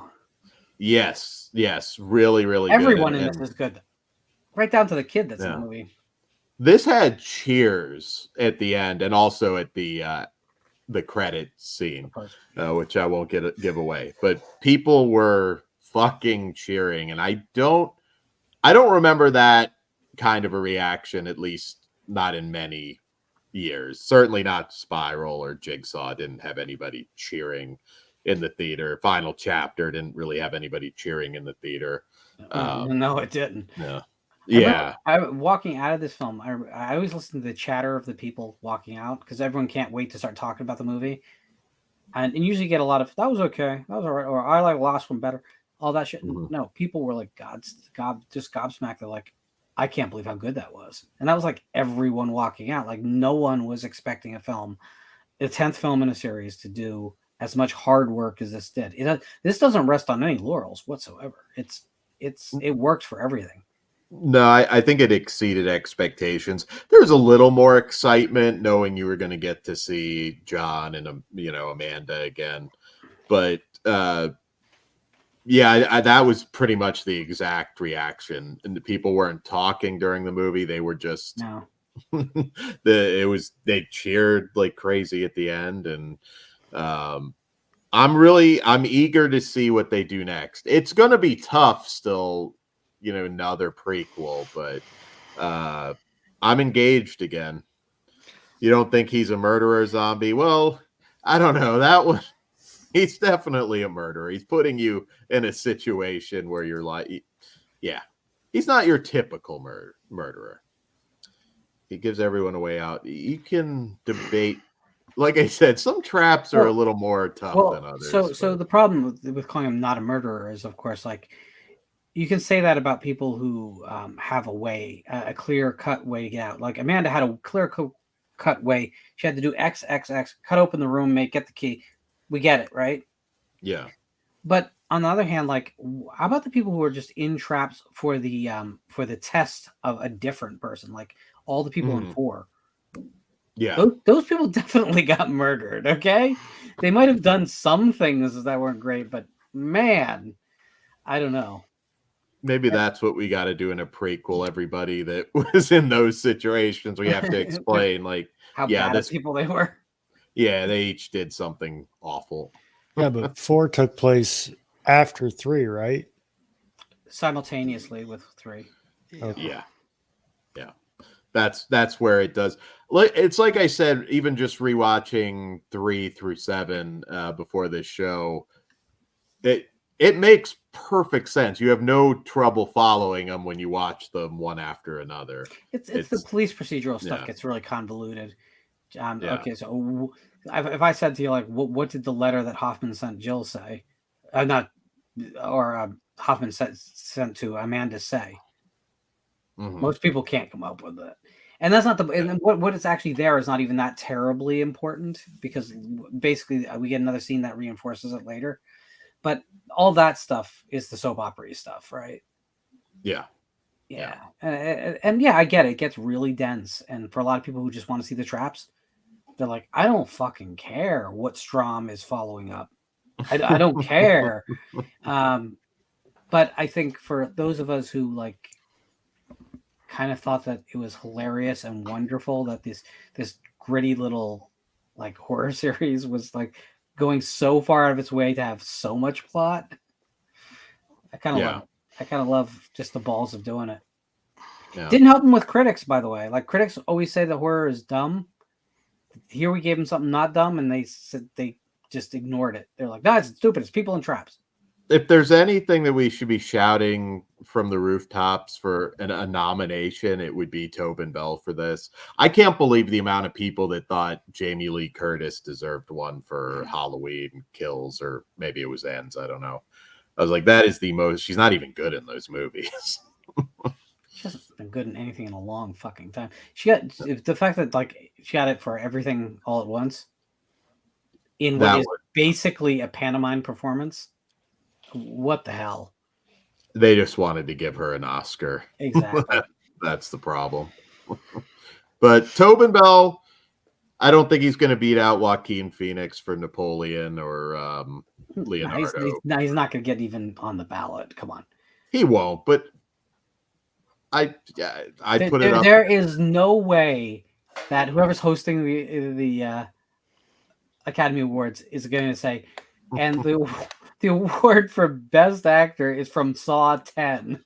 That is not fucking happening, okay? It won't happen, but that'd be cool. Remember, and I watched these other movies too, and I'm telling you, he's on par with anything this year. This is a really well-written film, which is shocking because the main writer on it also wrote the previous 2 films that we didn't like. I shouldn't say that. I liked both of them, but are lesser films in the franchise. Oh, this is well above those 2. I was surprised too. Yeah. I have a question about F. I'll ask it once we get nothing. Okay. It'll be a spoiler. Okay. Let's go for Is that it, everybody? I'm excited for the next one. That's all I can say. They've got me back. Have they actually announced that there's going to be another one, or? I think they did. Yeah, didn't they already say that they're? I don't know if they've actually announced it, but there's always a Saw film in development because they cost nothing. They cost nothing to make. Opening weekend, they're always in the black. So the chances of them doing nothing with it. Yeah, I'm surprised we had breaks that lasted as long as they did, to be honest. Because there's just money to be made. I will say I hope the next one, just like this one, Tobin Bell's on screen for the entire movie. I hope they do that for other characters in the next one. Yeah. Let it be their movie. Something I find interesting now is this was a franchise that got a release once a year. And as you stated earlier, Dan, next year is the 20th anniversary. Yep. And if there's no release next year, then that means it went from once a year to now on average once every 2 years. So It probably, well, I mean, it probably won't be until the following year, but who knows? Well, I At mean, this point, no. actor strike still going on, right? The acting, yes, is still going on. I don't think there's a way we get one next year. Probably not at this point. You could, but probably not. I have no problem with them waiting. Yeah, get it right. Listen, if we never get another Saw film, we went out on a very high note that no one expected. That's kind of a beautiful place to be. A lot of franchises go out on a whimper. If we get another one, I would like them to take the time and get it right again, because no one expected them to get it this right this time. So, if take all the time you friggin' need. Don't give us Saw Believer. Yeah, don't give us Saw Believer. It's exactly this case. Jake, you got to watch that one. No, Jake, please. It'll make you love everything. I'm sure it will. David Gordon Green can do no wrong, guys. Come on. all right. So, Dan, you got anything coming up on your channel? Yeah, we've got a bunch of stuff, Halloween themed stuff. We had our Ghoulie-thon last night, and we'll do the third and fourth one. And Wednesday, I know we're doing Dark Harvest, which is a movie that's been in development for a long time, and a bunch of other big ones Wednesday. Is that a Partridge adaptation? From what I understand, yes. Interesting. Yeah, I believe so, unless they did something totally different with the story. But that's how it started out. Yeah. Jake, you got anything planned? Nope. Okay. Lorne. Despite the comment under a recent video asking if I'd given up on the channel, no, I'm just really busy, and obviously I had a lot of bumps in the road over the last couple of years, health and stuff. But it's not I'll be wrapped up by Halloween or anything like that. But I am going through my top 10 films of all time with kind of like an explanation of why I love them. Not really a discussion of the films as much as just why I love them, what they mean to me.